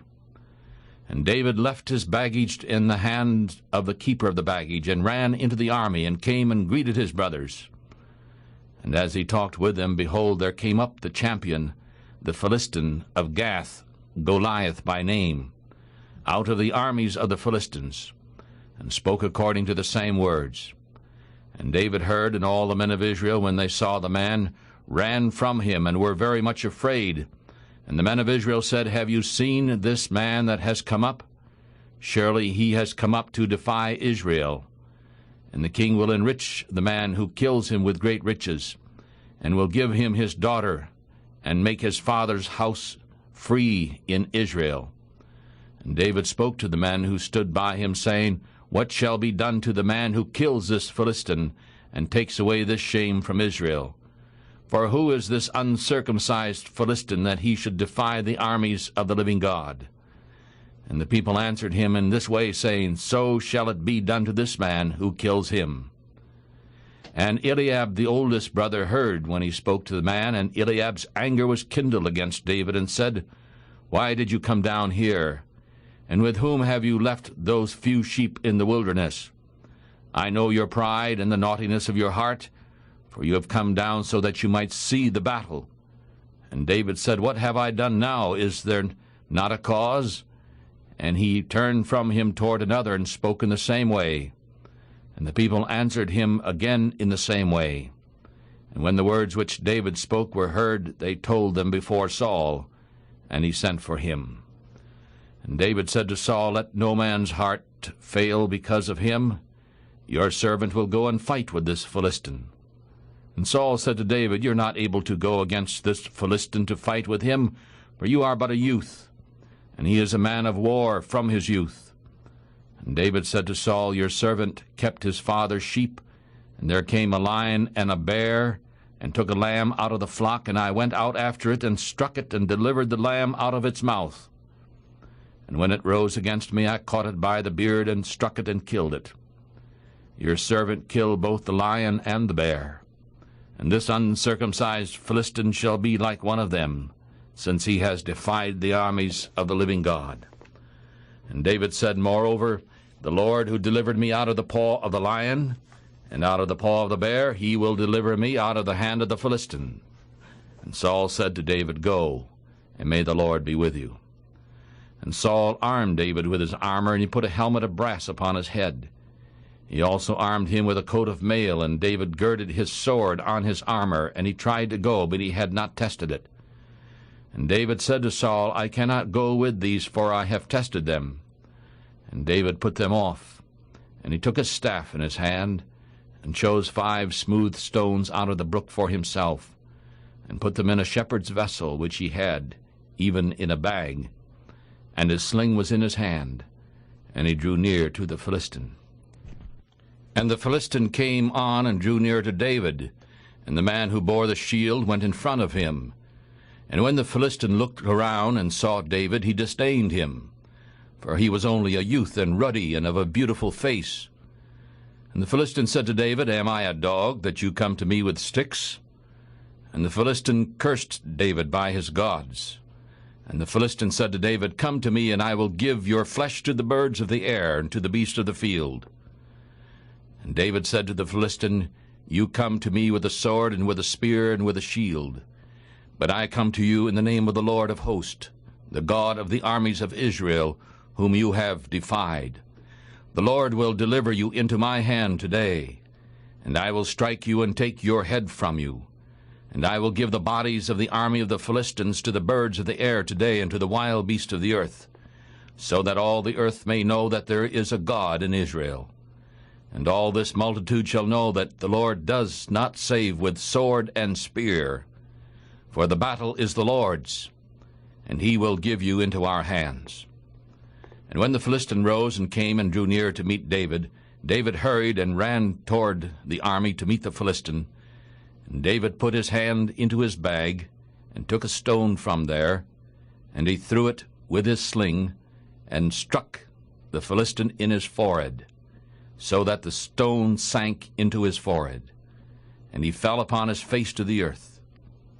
And so David prevailed over the Philistine with a sling and with a stone, and struck the Philistine, and killed him. But there was no sword in the hand of David.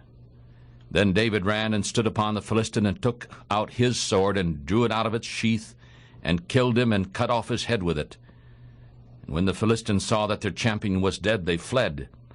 And the men of Israel and Judah pursued the Philistines until they came to the valley, and to the gates of Ekron. And the wounded of the Philistines fell down by the way of Sha'arim, even to Gath and to Ekron. And the children of Israel returned from chasing after the Philistines, and they spoiled their tents. And David took the head of the Philistine, and brought it to Jerusalem, but he put his armor in his tent. And when Saul saw David go forth against the Philistine, he said to Abner, the captain of the army, Abner, whose son is this young man? And Abner said, As your soul lives, O king, I cannot tell. And the king said, You go ask whose son this young man is. And as David returned from the slaughter of the Philistines, Abner took him and brought him before Saul, with the head of the Philistine in his hand.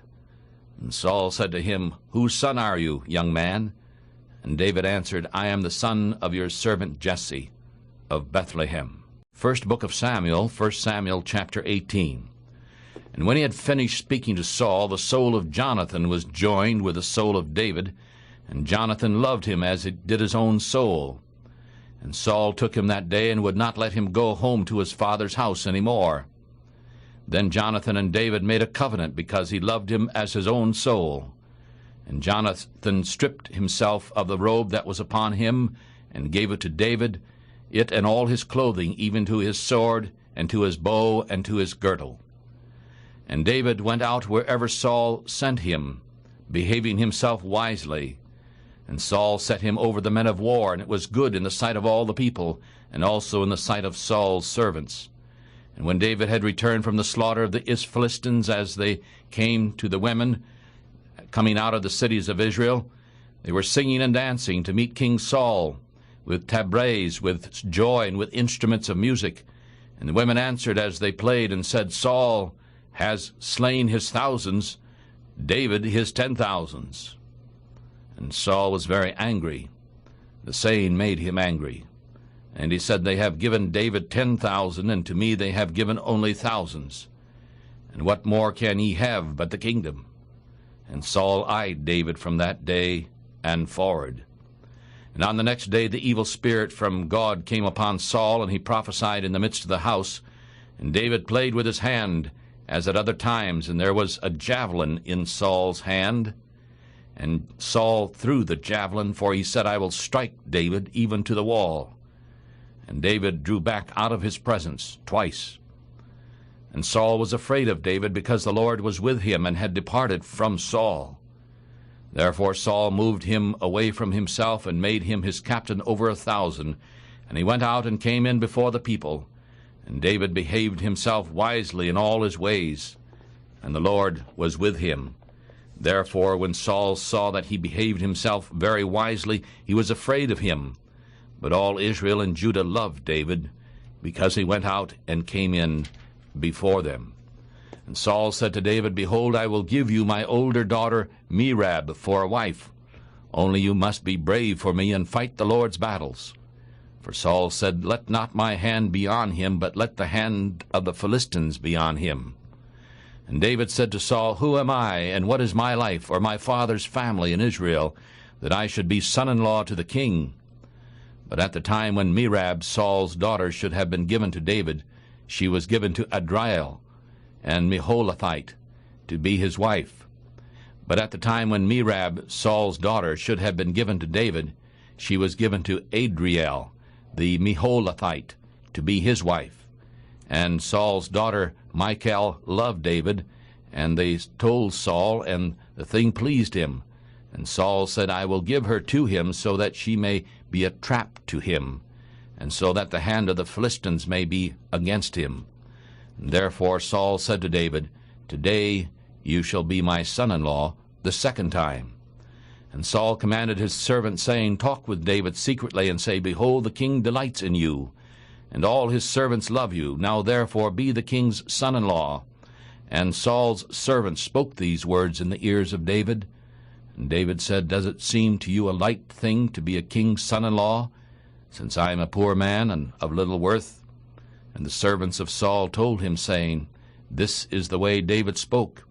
And Saul said, You shall say this to David, The king does not desire any dowry except 100 foreskins of the Philistines to be avenged of the king's enemies. But Saul thought to make David fall by the hand of the Philistines. And when his servants told David these words, it was right in the eyes of David to be the king's son-in-law, and the days were not fulfilled. Therefore David arose and went forth, he and his men, and they killed 200 men of the Philistines. And David brought their foreskins, and they gave them in full number to the king, so that he might be the king's son-in-law. And Saul gave him his daughter Michal for a wife. And Saul saw and knew that the Lord was with David, and that Michal, Saul's daughter, loved him. And Saul was still more afraid of David. And Saul became David's enemy continually. Then the princes of the Philistines came forth, and after they came forth, David behaved himself more wisely than all the servants of Saul, so that his name was very precious. 1 Samuel chapter 19. And Saul said to Jonathan his son and to all his servants that they should kill David. But Jonathan, Saul's son, loved David very much. And Jonathan told David, saying, My father Saul seeks to kill you. Now therefore I pray you, be careful until morning, and stay in a secret place, and hide yourself. And I will go out and stand beside my father in the field where you are. And I will talk about you with my father, and I will tell you what I see. And Jonathan spoke good of David to Saul his father, and said to him, Do not let the king sin against his servant, against David, because he has not sinned against you, and because his works have been very good toward you. For he took his life in his hand, and killed the Philistine. And the Lord worked out a great salvation for all of Israel. You saw it, and you rejoiced. Why then will you sin against innocent blood, to kill David without a cause? And Saul listened to the voice of Jonathan, and Saul swore, As the Lord lives, he shall not be killed. And Jonathan called David, and Jonathan showed him all these things. And Jonathan brought David to Saul, and he was in his presence, as in times past. And there was war again, and David went out and fought with the Philistines, and killed them with a great slaughter, and they fled from him. And the evil spirit from the Lord was upon Saul as he sat in his house with his javelin in his hand. And David played with his hand. And Saul thought to strike David even to the wall with a javelin. But he slipped away out of Saul's presence, and he struck the javelin into the wall. And David ran and escaped that night. Saul also sent messengers to David's house to watch him and to kill him in the morning. And David's wife Michal told him, saying, If you do not save your life tonight, tomorrow you shall be killed. And so Michal let David down through a window, and he left and hurried away and escaped. And Michal took an image and laid it in the bed, and put a pillow of goat's hair at its head, and covered it with a cloth. And when Saul sent messengers to take David, she said, He is sick. And Saul sent the messengers again to see David, saying, Bring him up to me in the bed, so that I may kill him. And when the messengers had come in, behold, there was an image in the bed, with a pillow of goat's hair at its head. And Saul said to Michal, Why have you deceived me so, and sent away my enemy, so that he has escaped? And Michal answered Saul, He said to me, Let me go. Why should I kill you? And so David fled and escaped, and came to Samuel in Ramah, and told him all that Saul had done to him. And he and Samuel went and lived in Naioth, and was told Saul, saying, Behold, David is at Naioth in Ramah. And Saul sent messengers to take David, and when they saw the company of the prophets prophesying, and Samuel standing as appointed over them, the Spirit of God was upon the messengers of Saul, and they also prophesied. And when it was told Saul, he sent other messengers, and they prophesied likewise. And Saul sent messengers again the third time, and they prophesied also. Then he also went to Ramah, and came to a great wall that is in Sechu. And he asked and said, Where are Samuel and David? And one said, Behold, they are at Naioth in Ramah. And he went there to Naioth in Ramah, and the Spirit of God was upon him also. And he went on and prophesied until he came to Naioth in Ramah. And he stripped off his clothes also, and prophesied before Samuel in the same way, and lay down naked all that day and all that night. Therefore they say, Is Saul also among the prophets? Chapter 20. 1 Samuel chapter 20. And David fled from Naioth in Ramah, and came and said before Jonathan, What have I done? What is my iniquity? And what is my sin before your father, that he seeks my life? And he said to him, God forbid, you shall not die. Behold, my father will do nothing either great or small, that he will not show to me. And why should my father hide this thing from me? It is not so. And David swore him over and said, Your father certainly knows that I have found grace in your eyes. And he said, Do not let Jonathan know this, lest he be full of sorrow. But truly as the Lord lives, and as your soul lives, there is only a step between me and death. Then Jonathan said to David, Whatever your soul desires, I will even do it for you. And David said to Jonathan, Behold, tomorrow is the new moon, and I should not fail to sit at table with the king. But let me go, so that I may hide myself in the field until the third day at evening. If your father misses me at all, then say, David earnestly asked permission from me that he might run to his city Bethlehem, for there is a yearly sacrifice there for all the family. If he says, It is well, your servant shall have peace. But if he is very angry, be sure that evil is determined by him. Therefore you shall deal kindly with your servant, for you have brought your servant into a covenant of the Lord with you. But if there is any iniquity in me, kill me yourself. For why should you bring me to your father? And Jonathan said, Far be it from you, for if I knew certainly that evil was determined by my father to come upon you, then would I not tell you? Then David said to Jonathan, Who shall tell me? Or what if your father answers you roughly? And Jonathan said to David, Come, and let us go into the field. And both of them went out into the field, and Jonathan said to David, By the Lord, the God of Israel, when I have sounded out my father about this time tomorrow, or the third day, behold, if there is good toward David, then shall I not send to you and show it to you. If it pleases my father to do you evil, then may the Lord do so, and much more to Jonathan, if I do not show it to you and send you away, so that you may go in peace. And may the Lord be with you, as he has been with my father. And ye shall not only show me the kindness of the Lord while I still live, so that I will not die, but ye shall not cut off your kindness from my house forever. No, not when the Lord has cut off the enemies of David, every one from the face of the earth. And so Jonathan made a covenant with the house of David, saying, Let the Lord even require it at the hand of David's enemies. And Jonathan caused David to swear again, because he loved him, for he loved him as he loved his own soul. Then Jonathan said to David, Tomorrow is the new moon, and ye shall be missed, because your seat will be empty. And when you have stayed 3 days, then ye shall go down quickly and come to the place where you hid yourself when the business was in hand, and shall remain by the stone Ezel. And I will shoot 3 arrows on the side, as though I shot at a mark. And behold, I will send a lad, saying, Go find the arrows. If I carefully say to the lad, Behold, the arrows are on this side of you, take them, then you may come, for there is peace to you, and no hurt, as the Lord lives. But if I say to this young man, Behold, the arrows are beyond you, go your way, for the Lord has sent you away. And as to the matter which you and I have spoken of, behold, may the Lord be between you and me forever. And so David hid himself in the field, and when the new moon had come, the king sat down to eat meat.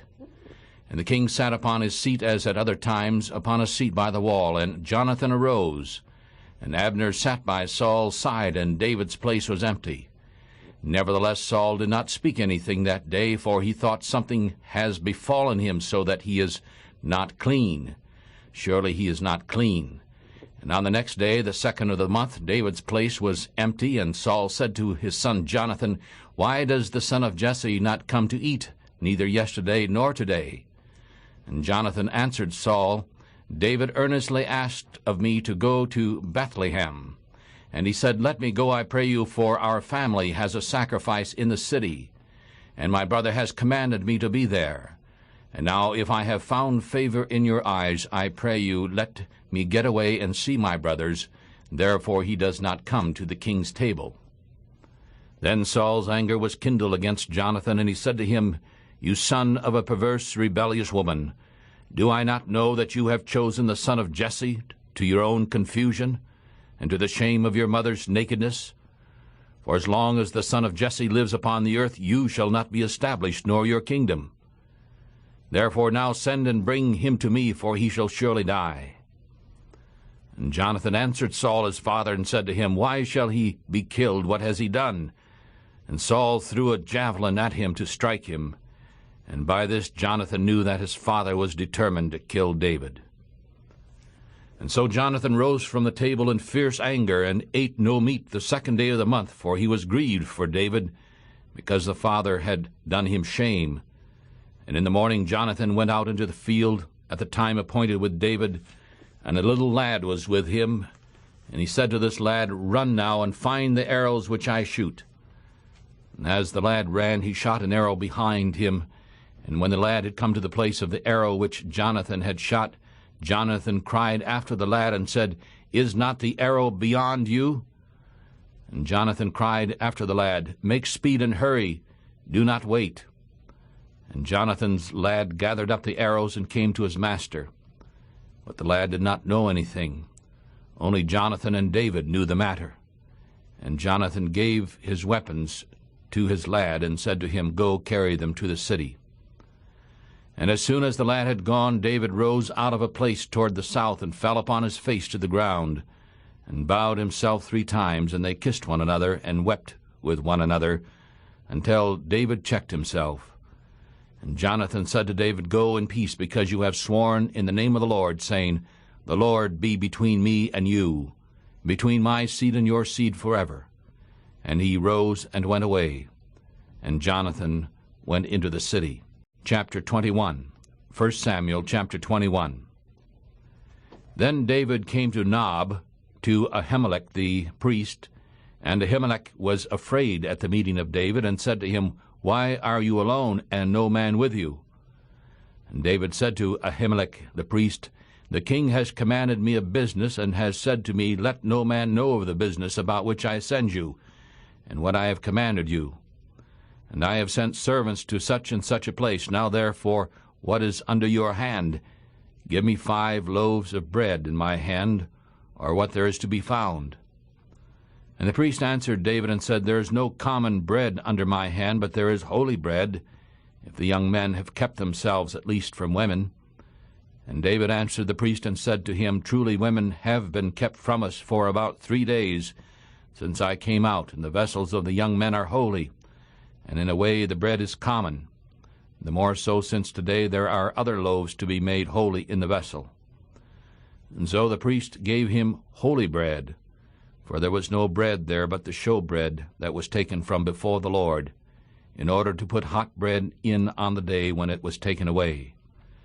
Now a certain man from the servants of Saul was there that day, held there before the Lord, and his name was Doeg, an Edomite, the chief of Saul's herdmen. And David said to Ahimelech, And is there not here under your hand spear or sword? For I have neither brought my sword nor my weapons with me, because the king's business needed haste. And the priest said, The sword of Goliath the Philistine, whom you killed in the valley of Elah, behold, it is wrapped in a cloth behind the ephod.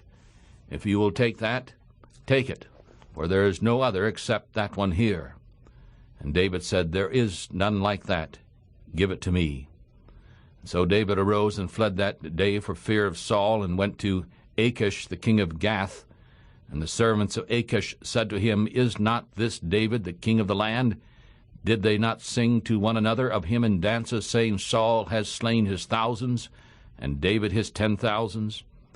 And David laid up these words in his heart, and was very much afraid of Achish the king of Gath. And he changed his behavior before them, and pretended himself to be mad in their hands, and marked on the doors of the gate, and let his spittle fall down upon his beard. Then Achish said to his servants, Lo, you see the man is mad. Why then have you brought him to me?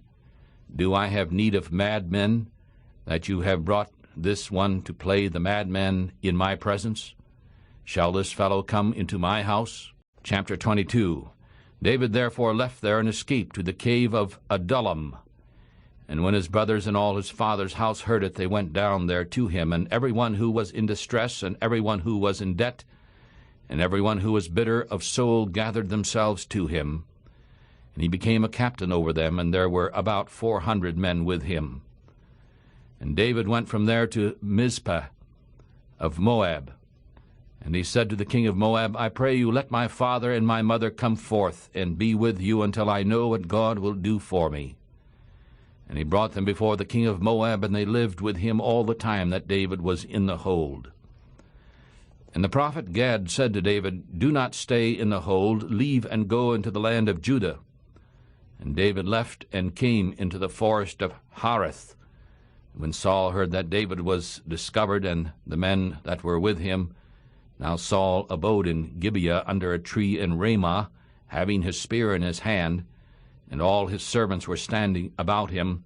Then Saul said to his servants that stood around him, Hear now, you Benjaminites, will the son of Jesse give every one of you fields and vineyards, and make you all captains of thousands and captains of hundreds?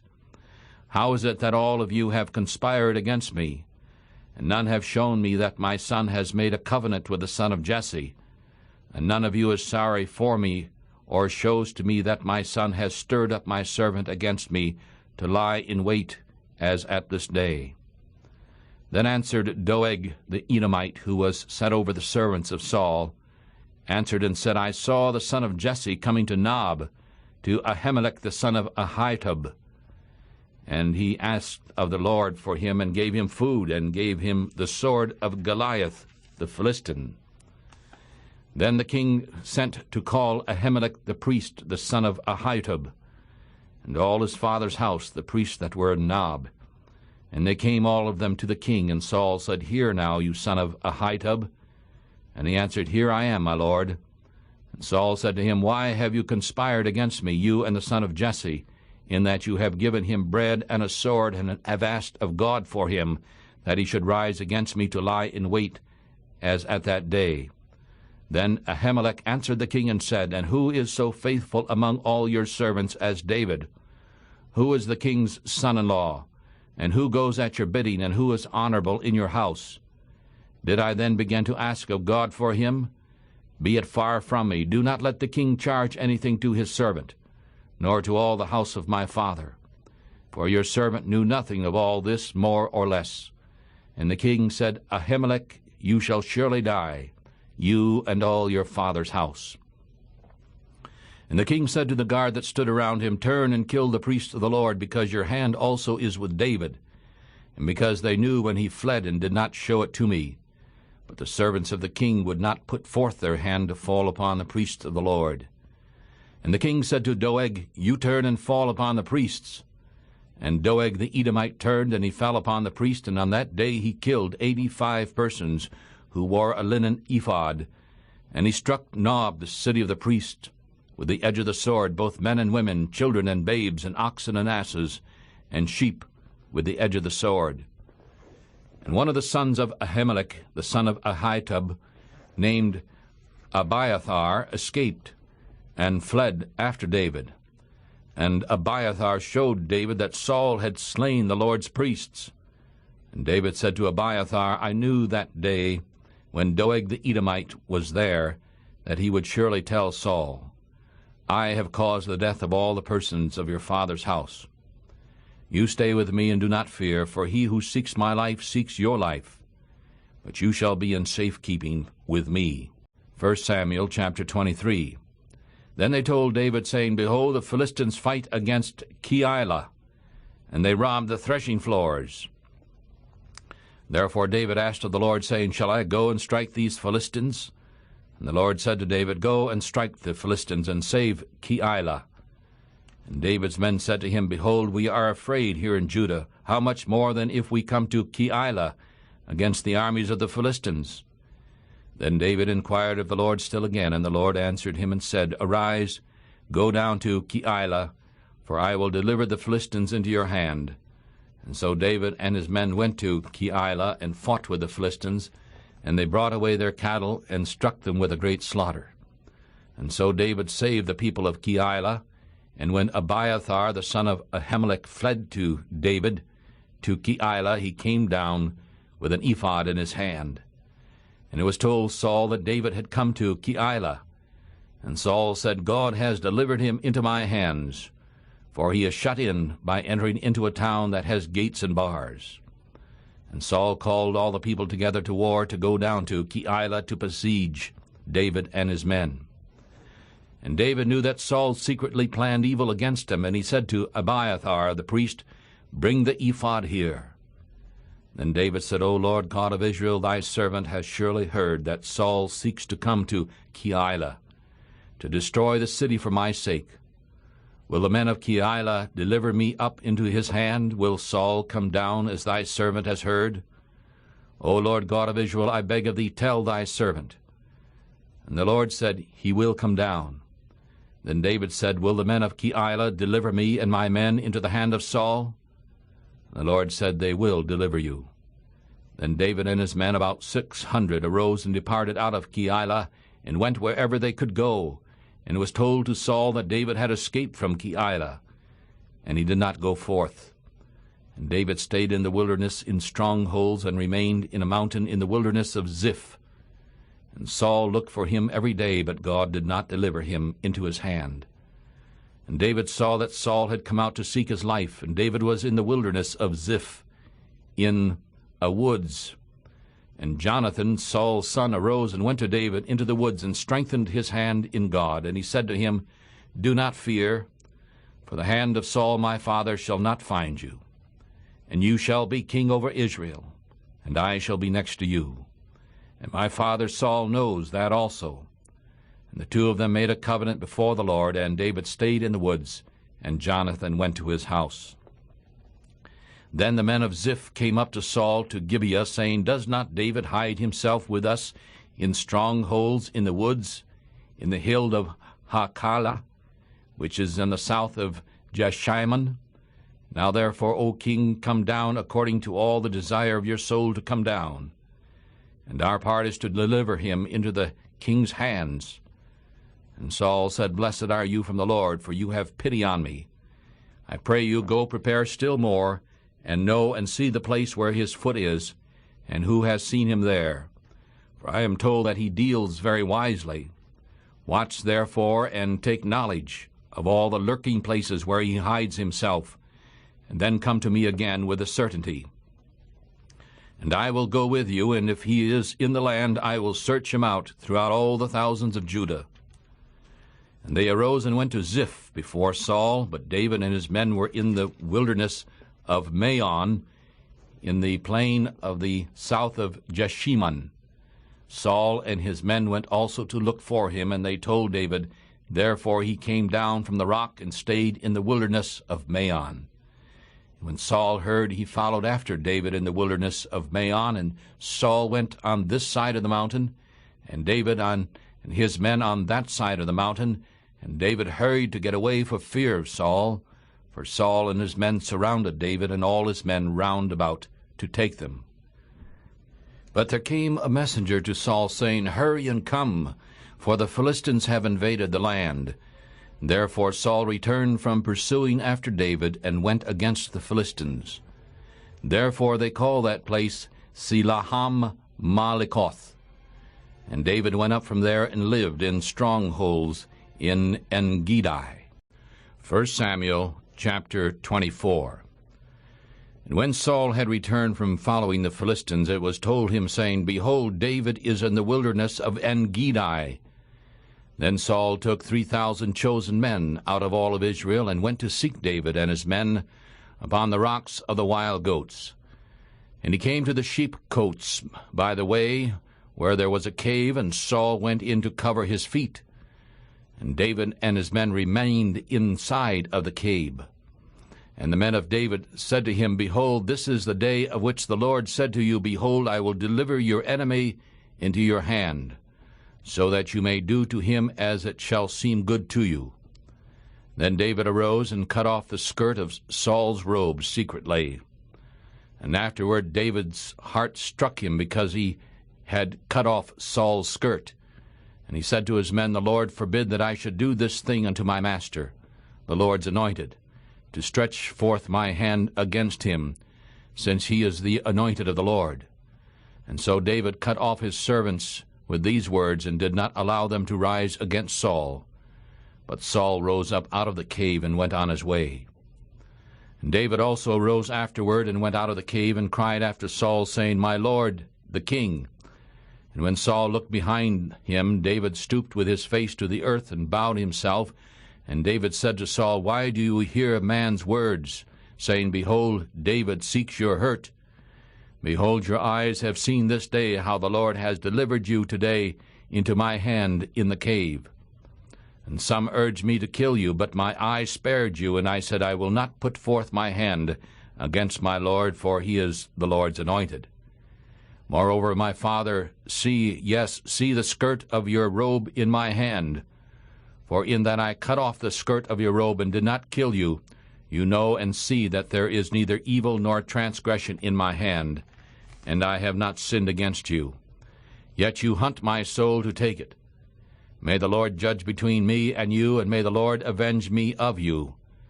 But my hand shall not be upon you. As the proverb of the ancients says, Wickedness comes forth from the wicked, but my hand shall not be upon you. After whom has the king of Israel come out? After whom do you pursue? After a dead dog? After a flea? May the Lord therefore be judge, and judge between you and me, and see, and plead my cause, and deliver me out of your hand. When David had made an end of speaking these words to Saul, it came to pass that Saul said, Is this your voice, my son David? And Saul lifted up his voice and wept. And he said to David, You are more righteous than I, for you have rewarded me with good, but I have rewarded you with evil. And you have shown this day how you have dealt well with me, because when the Lord had delivered me into your hand, you did not kill me. For if a man finds his enemy, will he let him go completely away? Therefore may the Lord reward good for what you have done to me this day. And now, behold, I know well that you shall surely be king, and that the kingdom of Israel shall be established in your hand. Now swear therefore to me before the Lord that you will not cut off my seed after me, and that you will not destroy my name out of my father's house. And David swore to Saul, and Saul went home, but David and his men went up into the hold. Chapter 25, 1 Samuel chapter 25. And Samuel died, and all the Israelites were gathered together and lamented him and buried him in his house at Ramah. And David arose and went down to the wilderness of Paran. And there was a man of Maon whose possessions were in Carmel. And the man was very great and had 3,000 sheep and 1,000 goats, and he was shearing his sheep in Carmel. Now the name of the man was Nabal, and the name of his wife was Abigail, and she was a woman of good understanding, of beautiful form. But the man was churlish and evil in his doings, and he was out of the house of Caleb. And David heard in the wilderness that Nabal was shearing his sheep, and David sent out 10 young men. And David said to the young men, Go up to Carmel, and go to Nabal, and greet him in my name. And you shall say this to him who lives prosperously, Peace be unto you, and peace be unto your house, and peace be unto all that you have. And now I have heard that you have shearers. Now we did not hurt your shepherds who were with us, neither was there anything missing to them all the while that they were in Carmel. Ask your young men, and they will tell you. Therefore let the young men find favor in your eyes, for we come in a good day. I pray you give whatever comes to your hand to your servants and to your son David. And when David's young men came, they spoke to Nabal according to all those words in the name of David, and stopped. And Nabal answered David's servants and said, Who is David? And who is the son of Jesse? There are many servants nowadays who break away, each one from his master. Shall I then take my bread and my water and my meat that I have killed for my shears, and give it to men about whom I know not where they come from? And so David's young men turned their way and went again, and came and told him all those things. And David said to his men, Let each man put on his sword. And each one put on his sword, and David also put on his sword. And about 400 men went up after David, and 200 stayed by the stuff. But one of the young men told Abigail, Nabal's wife, saying, Behold, David sent messengers out of the wilderness to greet our master, and he flew upon them. But the men were very good to us, and we were not hurt. Neither did we miss anything as long as we were going to and fro amongst them when we were in the field. They were a wall to us both by night and by day, all the while we were with them keeping the sheep. Now then, know and consider what you will do, for evil is determined against our master and against all his household. For he is a son of Belial, so that a man cannot speak to him. Then Abigail made haste and took 200 loaves and 2 bottles of wine and 5 sheep ready dressed, and 5 measures of parched grain and 100 clusters of raisins, and laid them on asses. And she said to her servants, Go on before me. Behold, I am coming after you. But she did not tell her husband Nabal. And it was so, as she rode on the ass, that she came down under cover of the mountain, and behold, David and his men came down across from her, and she met them. Now David had said, Surely in vain I have kept all this fellow that he has in the wilderness, so that nothing was missed of all that belonged to him, and he has requited me evil for good. So and more also may God do to the enemies of David, if I leave by the morning light of all that belongs to him any that waters against the wall. And when Abigail saw David, she hurried and dismounted from the ass, and fell before David on her face, and bowed herself to the ground. And she fell at his feet and said, Upon me, my Lord, upon me let this iniquity be. And I pray you, let your handmaid speak in your ears, and hear the words of your handmaid. I pray you, do not let my Lord regard this man of Belial, Nabal. For as his name is, so is he. Nabal is his name, and foolishness is with him. But your handmaid did not see the young men of my Lord whom you sent.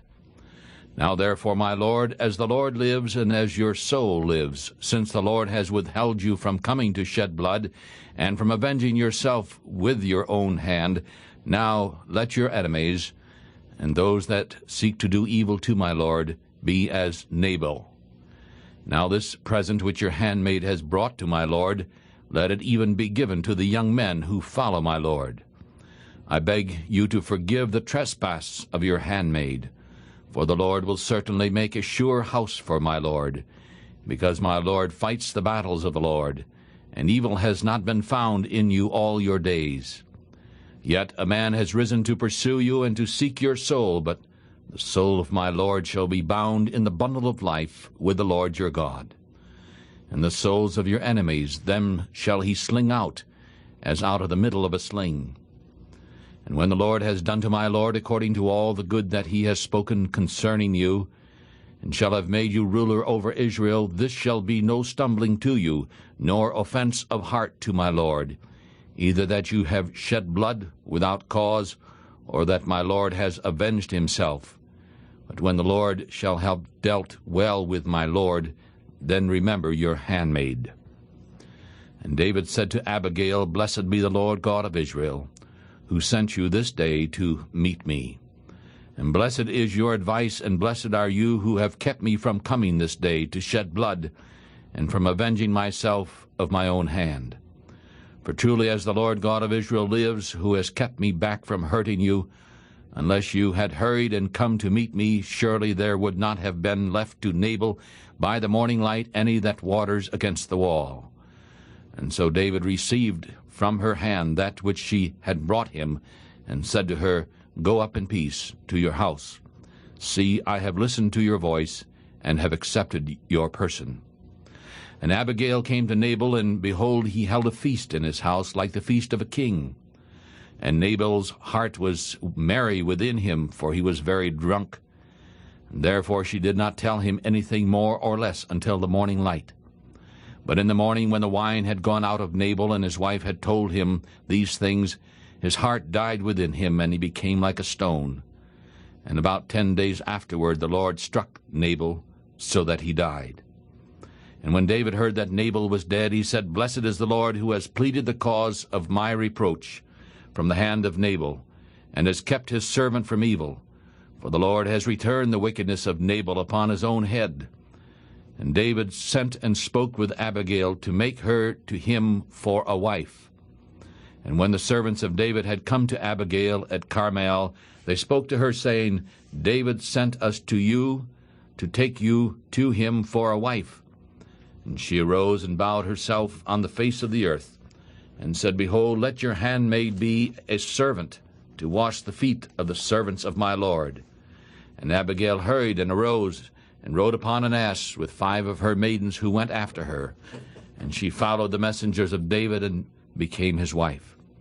And David also took Ahinoam of Jezreel, and they were also both of them his wives. But Saul had given his daughter Michal, David's wife, to Phalti, the son of Laish, who was of Galim. Chapter 26. 1 Samuel chapter 26. And the Ziphites came to Saul at Gibeah, saying, Does not David hide himself in the hill of Hachilah, which is before Jeshimon? Then Saul arose and went down to the wilderness of Ziph to seek David in the wilderness of Ziph, having 3,000 chosen men of Israel with him. And Saul pitched in the hill of Hachilah, which is before Jeshimon, by the way. But David stayed in the wilderness, and he saw that Saul came after him into the wilderness. Then David sent out spies, and knew that Saul had come indeed. And David arose and came to the place where Saul had pitched. And David looked at the place where Saul lay, and upon Abner the son of Ner, the captain of his army. And Saul lay in the trench with the people pitched around him. Then David answered and said to Ahimelech the Hittite, and to Abishai the son of Zeruiah, the brother of Joab, saying, Who will go down with me to the camp unto Saul? And Abishai said, I will go down with you. So David and Abishai came to the people by night, and behold, Saul lay sleeping in the tent, and his spear stuck in the ground at his head. But Abner and the people lay around him. Then Abishai said to David, God has shut up your enemy unto your hand this day. Now therefore I pray you, let me strike him with a spear, even to the earth at once, and I will not strike the second time. And David said to Abishai, Do not destroy him, for who can stretch forth his hand against the Lord's anointed, and be guiltless? And David said furthermore, As the Lord lives, the Lord shall strike him, or his day shall come to die, or he shall go down to battle and perish. But the Lord forbid that I should stretch forth my hand against the Lord's anointed. But now I pray you, take the spear that is at his head and the cruse of water, and let us go. And so David took the spear and the cruse of water from Saul's head, and they got away, and no man saw nor knew, neither did they awake, for they were all asleep, because a deep sleep from the Lord had fallen upon them. Then David went over to the other side and stood on the top of a hill afar off, a great space between them. And David cried to the people and to Abner the son of Ner, saying, Do you not answer, Abner? And Abner answered and said, Who are you that cries to the king? And David said to Abner, Are you not a man? And who is like you in Israel? Why then have you not kept your lord the king? For there came one of the people in to destroy your lord the king. This thing that you have done is not good. As the Lord lives, because you have not kept your master, the Lord's anointed, you are worthy to die. And now see where the king's spear is, and the cruse of water that was at his head. And Saul knew David's voice, and said, Is this your voice, my son David? And David said, It is my voice, my lord, O king. And he said, Why does my lord pursue after his servant this way? For what have I done, or what evil is in my hand? Now therefore I pray you, let my lord the king hear the words of his servant. If the Lord has stirred you up against me, let him accept an offering. But if it is the children of men, they are cursed before the Lord. For they have driven me out today from living within the inheritance of the Lord, saying, Go serve other gods. Now therefore let not my blood fall to the earth before the face of the Lord. For the king of Israel has come out to seek a flea, as when one hunts a partridge in the mountains. Then Saul said, I have sinned. Return, my son David, for I will never do you harm any more, because my life was precious in your eyes this day. Behold, I have played the fool, and have greatly erred. And David answered and said, Behold the king's spear, and let one of the young men come over and get it. And may the Lord give to every man his righteousness and his faithfulness. For the Lord delivered you into my hand today, but I would not stretch forth my hand against the Lord's anointed. And behold, as your life was precious in my eye this day, so let my life be precious in the eyes of the Lord, and let him deliver me out of all tribulation. Then Saul said to David, Blessed are you, my son David. You shall both do great things, and also shall still prevail. And so David went on his way, and Saul returned to his place. 1 Samuel chapter 27. And David said in his heart, I shall now perish one day by the hand of Saul. There is nothing better for me than that I should speedily escape into the land of the Philistines. And Saul shall despair of seeking me any more in any border of Israel, and so I shall escape out of his hand. And David arose, and he passed over with the 600 men that were with him to Achish, the son of Maoch, king of Gath. And David lived with Achish of Gath, he and his men, every man with his household. And David with his 2 wives, Ahinoam of Jezreel, and Abigail of Carmel, Nabal's wife. And Saul was told that David had fled to Gath, and he never again looked for him. And David said to Achish, If I have now found grace in your eyes, let them give me a place in some town in the country, so that I may live there. For why should your servant live in the royal city with you?" Then Achash gave him Ziklag that day. Therefore Ziklag belongs to the kings of Judah to this day. And the time that David lived in the country of the Philistines was a full year and 4 months. And David and his men went up and invaded the Geshurites, and the Gezrites, and the Amalekites. For those nations were of old the people of the land, as you go to Shur, even to the land of Egypt. And David struck the land, and left neither man nor woman alive, and took away the sheep and the oxen and the asses and the camels and the clothing, and returned and came to Achish. And Achish said, "Where have you made a raid today?" And David said, "Against the south of Judah, and against the south of Jerahmeelite, and against the south of the Kenites."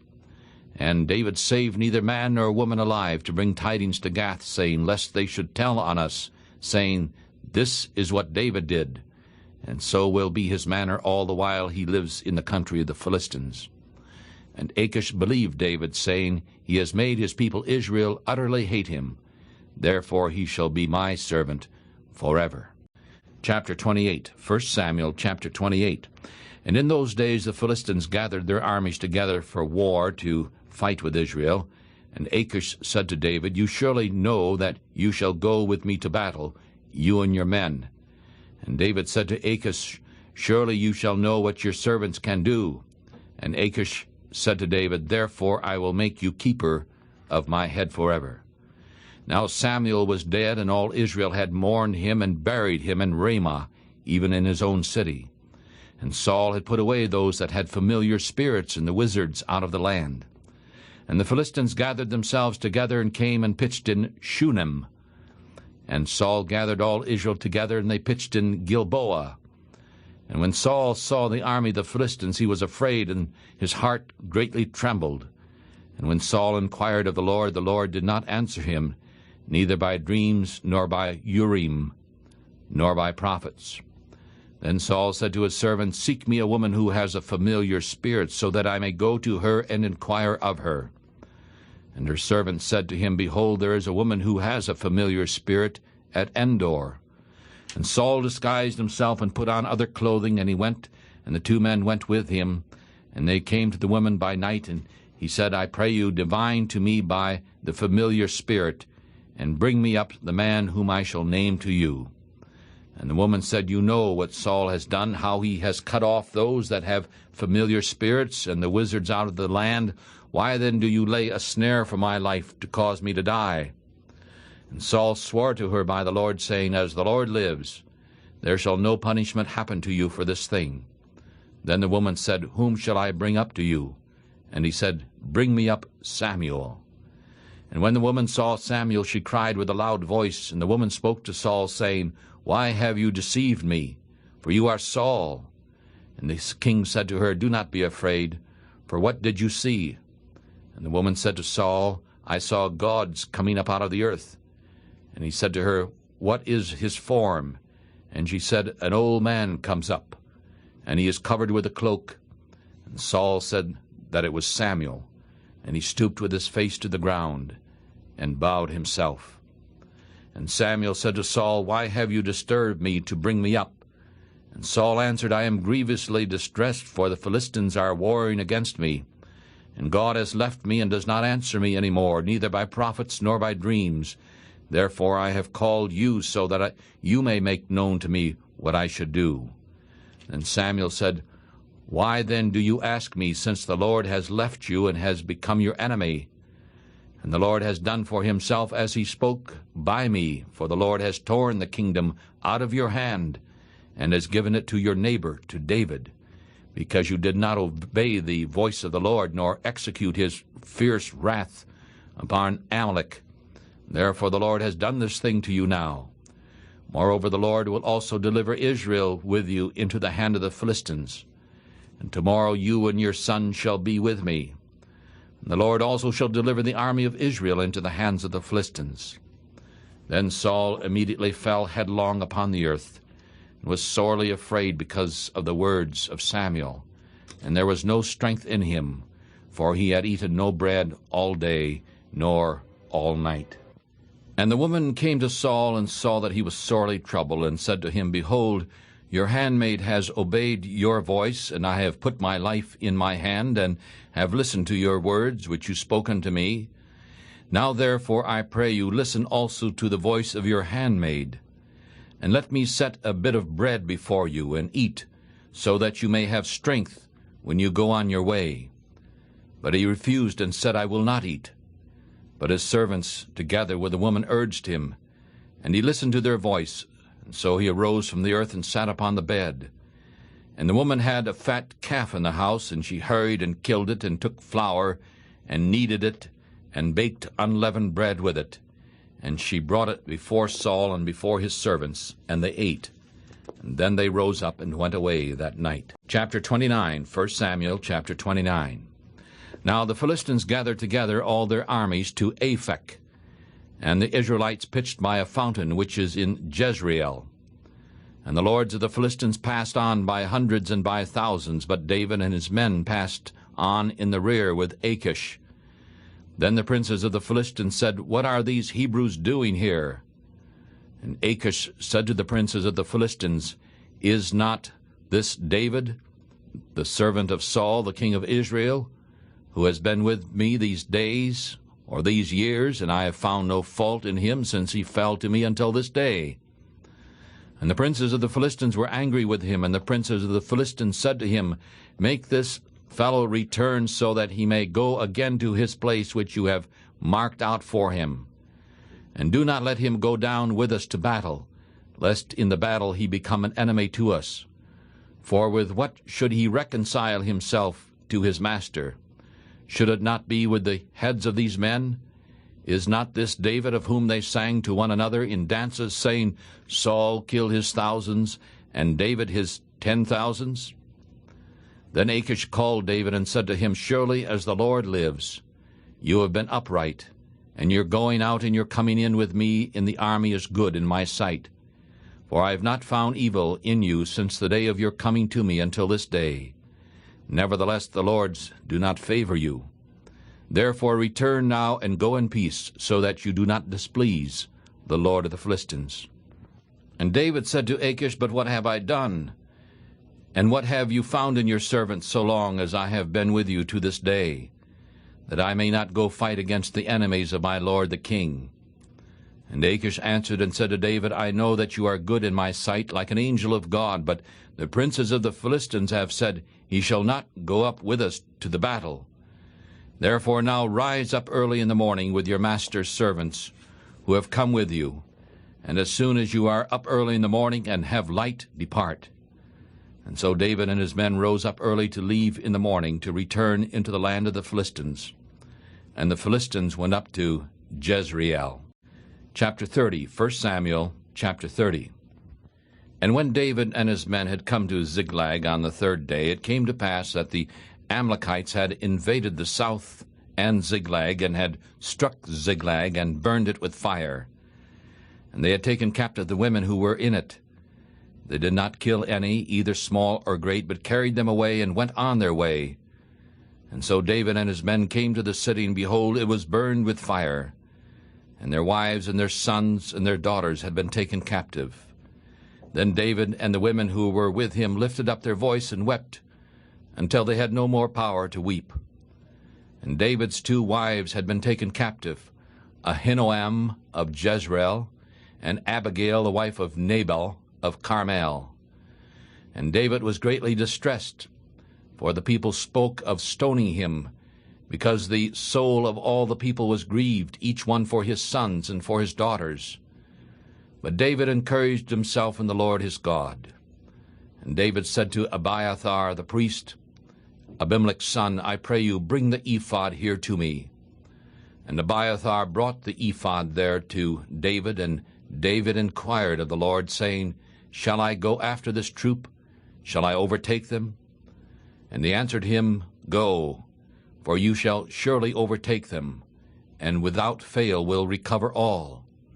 And so David went, he and the 600 men that were with him, and came to the brook Besor, where those who were left behind stayed.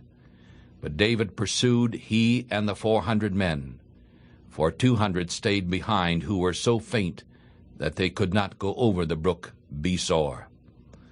And they found an Egyptian in the field, and brought him to David, and gave him bread, and he ate. And they made him drink water, and they gave him a piece of a cake of figs and 2 clusters of raisin. And when he had eaten, his spirit came again to him, for he had not eaten bread nor drunk water for 3 days and 3 nights. And David said to him, To whom do you belong, and where do you come from? And he said, I am a young man of Egypt, servant to all the Amalekites. And my master left me, because 3 days ago I fell sick. We made an invasion upon the south of the Kerethites, and upon that which belongs to Judah, and upon the south of Caleb. And we burned Ziklag with fire. And David said to him, Can you bring me down to this company? And he said, Swear to me by God that you will neither kill me nor deliver me into the hands of my master, and I will bring you down to this company. And when he had brought him down, behold, they were spread abroad upon all the earth, eating and drinking and dancing, because of the great spoil that they had taken out of the land of the Philistines and out of the land of Judah. And David struck them from twilight even until the evening of the next day. And not a man of them escaped, except 400 young men who rode upon camels and fled. And David recovered all that the Amalekites had carried away. And David rescued his 2 wives, and there was nothing lacking to them, neither small nor great, neither sons nor daughters, neither spoil nor anything they had taken unto themselves. David recovered all. And David took all the flocks and the herds which they drove before those other cattle, and he said, This is David's spoil. And David came to the 200 who were so faint that they could not follow David, whom they had made also to stay at the brook Besor, and they went forth to meet David, and to meet the people who were with him. And when David came near to the people, he greeted them. Then all the wicked men and the men of Belial among the men who went with David answered and said, Because they did not go with us, we will not give them anything of the spoil that we have recovered, except to every man his wife and his children, so that they may lead them away and depart. Then David said, My brothers, you shall not do so with that which the Lord has given us. For he has kept us alive, and has delivered into our hand the company that came against us. For who will listen to you in this matter? But as his part is that goes down to the battle, so shall be his part that stays by the stuff. They shall divide alike. And from that day forward he made it a statute and an ordinance for Israel unto this day. And when David came to Ziklag, he sent some of the spoil to the elders of Judah to his friends, saying, Behold, a present for you from the spoil of the enemies of the Lord, to the ones who were in Bethel, and to the ones who were in South Ramoth, and to the ones who were in Jattir, and to the ones who were in Aroer, and to the ones who were in Siphmoth, and to the ones who were in Eshtemoa, and to the ones who were in Rachel, and to the ones who were in the cities of Jerahmeelites, and to the ones who were in the cities of the Kenites, and also to those who were at Hormah, and to the ones who were in Korashan, and those who were in Athach, and to the ones who were in Hebron, and to all the places where David himself and his men had been among them. Chapter 31. 1 Samuel chapter 31. Now the Philistines fought against Israel, and the men of Israel fled before the Philistines and fell down in Mount Gilboa. And the Philistines followed hard upon Saul and upon his sons. And the Philistines killed Jonathan and Abinadab and Malchishua, Saul's sons. And the battle went sore against Saul, and the archers hit him, and he was sorely wounded by the archers. Then Saul said to his armor-bearer, Draw your sword, and thrust me through with it, lest these uncircumcised ones come and thrust me through, and abuse me. But his armor-bearer would not, for he was very much afraid. Therefore Saul took a sword, and fell upon it. And when his armor-bearer saw that Saul was dead, he fell likewise upon his sword, and died with him. And so Saul died, and his 3 sons, and his armor-bearer, and all his men that same day together. And when the men of Israel who were on the other side of the valley, and those who were on the other side of Jordan, saw that the men of Israel fled, and that Saul and his sons were dead, they abandoned the cities and fled. And the Philistines came and lived in them. And on the next day, when the Philistines came to strip the slain, they found Saul and his 3 sons fallen in Mount Gilboa. And they cut off his head and stripped off his armor, and sent him into the land of the Philistines all around, to publish it in the house of their idols and among the people. And they put his armor in the house of Ashtaroth, and they fastened his body to the wall of Bethshan. And when the people of Jabesh and Gilead heard of what the Philistines had done to Saul, all the brave men arose and traveled all night.